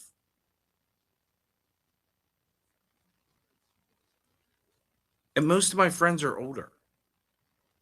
You know, the stuff I do stuff with, or 65. One of my friends stopped over yesterday or Tuesday. He's 80. 83. Is he really? Yeah, he's 83. Does his wife drop him off? No, he drives. He drives? Yeah. What does he drive? A car. I know, but what kind of car? Like a Honda. Oh, does he? Yeah. I see him in like an old Buick. No. No. You know when they made cars He's got like one of tanks? those real quiet cars. This is a fine opportunity for me once again to sing Brock's praises for saving me $3,000 yesterday. And then what ends up happening after he's like, when the boys Ford Explorer has this, I guess it misfired hundreds of times and all this stuff during their tests. No, what did I do wrong? No. And so I was like, oh my gosh, I need a new catalytic converter. Like I kind of know what that is, but I don't know the importance of it or the expense of it. And Brock right away was like, and so he's like, have them run the VIN number and make sure that's not under a recall and make sure they check your warranty. And I was like, because I hadn't done that. And so I texted the guy back and I'm like, hey, I was kind of snarky too. It's probably I'm very limited on car knowledge. But I was so grateful. I told Joe too. I'm like, Brock saved us $3,000. He's like, yes. And then what happens to Brock? He's got some leak under his sink, right? That apparently has been leaking for a while, but now is like a significant leak that Brock did not know about. That you didn't know about. And then he finds out his dishwasher is fried. So he needs a new dishwasher. After Jolene broke your windshield. Yeah. Oh, Jolene. So that's my next week. I gotta fix the sink. I'm fixing it tomorrow morning. I Flexa sealed it, so it went from a to a. You're a total Flex Seal and whatever. I've seen it on TV, baby. Well, I know, and you've done that on your roof, right? Didn't you? A part of my something that was a problem. You put that up, yeah, and then your windshield, you put some kind of a. Just because it was broken from the inside and it was raining, I didn't want to leak inside. Right on. So is it like a paste? No, it's like a clear. I just spray it on. It's clear. It's like rubber. Oh, that's a spray. Yeah. Okay. They have tape and. So he should be the new guy. The what? No. You should be the new guy. No, but all it is the trap and the pipe broke. So I gotta take the trap off. And then he wants to, because he and his brother Tom rebuilt his backyard patio and put this beautiful fence up. He's got this bigger yard now. He wants to, instead of having Sinatra, his pit bull, go out there and, get rashes or what have you. He's from allergic weeds to grass or whatnot. He's going to try to put down some AstroTurf or that's something. That's been put on hold.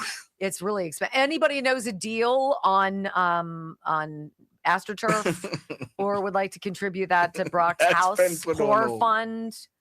How big of a piece do you need? 20 by 30. 20.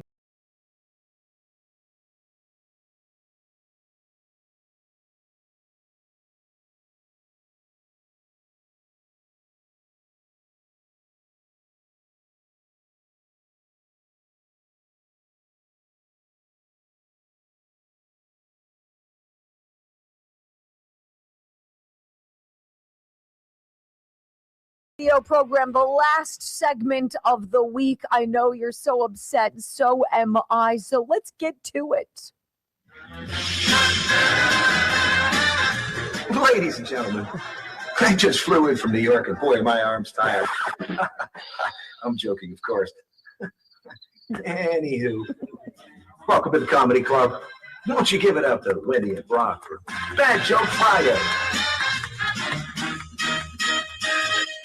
All right, our first joke by Dr. Richard Rafferty from the Disc Institute of Pittsburgh goes like this. So this woman walks into a dentist's office looking really serious. She says, Doc, how much to pull out wisdom teeth? Dentist says, $100. She almost falls out of her chair. $100, doctor. Are you removing teeth? Or are you paying college tuition? A dentist says, well, if we skip the anesthesia, I could do it for about 80. Woman says, still too much. Well, now the dentist is getting irritated. He says, all right, lady, if I just grab some pliers and yank them out, I'm fixing a car engine like that, I can do it for $20. And the woman shakes her head. I'm sorry, no. So the dentist starts rubbing his forehead like he's questioning his whole career. Okay, If I let one of my students do it for practice, I can probably make it $10. Suddenly the woman lights up like she just won the lottery. She says, perfect. Dennis says, great. When do you want to come in? She smiles and says, oh, it's not for me. I want to book my mother-in-law for next Tuesday. That's not funny. That's not funny at all. That's not funny. That's naughty. After 25 years in the liquor business, Tom quits, buys 50 acres in a remote Alaska, lives in total peace, no visitors for 6 months. Wow. One day there's a knock at the door. A huge bearded man says, name's Lars, your neighbor from 40 miles up the road having a Christmas party Friday at 5. You should come. Sounds great, says Tom. What are you laughing for? I know this one. Oh, Lars starts to leave, then adds, gonna be some drinking. No problem, I can handle that. Probably some fighting too. I get along with folks, I'll be fine. Maybe some wild sex too. Even better, Tom grins. What should I wear? Lars shrugs, says, doesn't matter. Just gonna be the two of us. I've got plans. I can't make it. Why does Norway put barcodes on its battleships? To Scandinavian. Oh, God. Mm-hmm. Oh. A man walks into a restaurant, looks at the long menu, and finally the waiter comes around and says, what can I do you for? He asks, how do you prepare your chickens? Says the man. The waiter replies, we don't do anything special. We just tell them they're going to die. What do you call a monkey playing with matches and fireworks? A baboom. Oh, God. Sorry, I know. I bought some cool shoes from a drug dealer the other day. I don't know what he laced them with, but I've been tripping all day. How do you get extra virgin olive oil? Really ugly olives. I just went to an emotional wedding. Oh. Even the cake was in tears. Oh, gosh. What do you call it when you lose 25% of your roof? Oof. Wendy. Oh. Oof. Oof. Yeah. Yeah. A young priest was giving confession for the first time on a dank, dreary Saturday. While he waits in the confessional, he hears the church door open and close, followed by someone staggering and clearly drunk makes it to the other side of the confessional. This is followed by some labored breathing and then silence. Wow. Thinking the person had fallen asleep, the priest first coughed and then lightly knocked on the partition to wake the occupant up. After a minute, the voice on the other side said, no sense coughing or knocking, sir. There's no toilet paper in this stall either. Oh, my goodness. I asked my dad why I wasn't named after him, and he said because after him is a stupid name. That's not funny. Yes, it no, is. it's not. J.D. Vance walks into the Oval Office where Trump and Rubio are in a deep debate over a sheet of paper with notes all over it. Vance says, what are you discussing? Trump says, how to deport 3 million white liberals and 4 beagles. Vance says, what does the beagle do? Rubio said, see, I told you nobody would care about the liberal white women. That's good. I was constipated in Germany on vacation. I was far from pooping.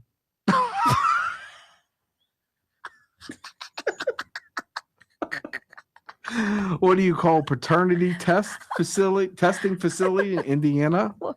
Who's your daddy? An old woman sick in the hospital with her husband by her bedside. He said to her, it's extremely clear to me that you're very ill. Yes, is there anyone who you'd like me to get for you so you could see them? And she looked at him and said, yes, another doctor. That's stupid. I just got back from my doctor's visit. He told me to keep an eye on my blood pressure. Meanwhile, my wife is wondering why I keep staring at her. Oh my gosh. What's the difference between baseball and politics? In baseball, you're out if you get caught stealing. That's not a joke. That's true. Facts. What do you call 2 ducks and a cow? Huh. Quackers and milk. How rare is it for a cow to be struck by lightning? Medium rare. Marriage is a relationship in which one person is always right and the other is the husband. Isn't that the truth, though? You know when you buy a bag of salad and it gets all brown and soggy? Yeah, cookies don't do that. That's true. I used to think orthopedic shoes were overrated, but I stand corrected. Oh. Thank you. Love you guys. Have a safe weekend. Peace.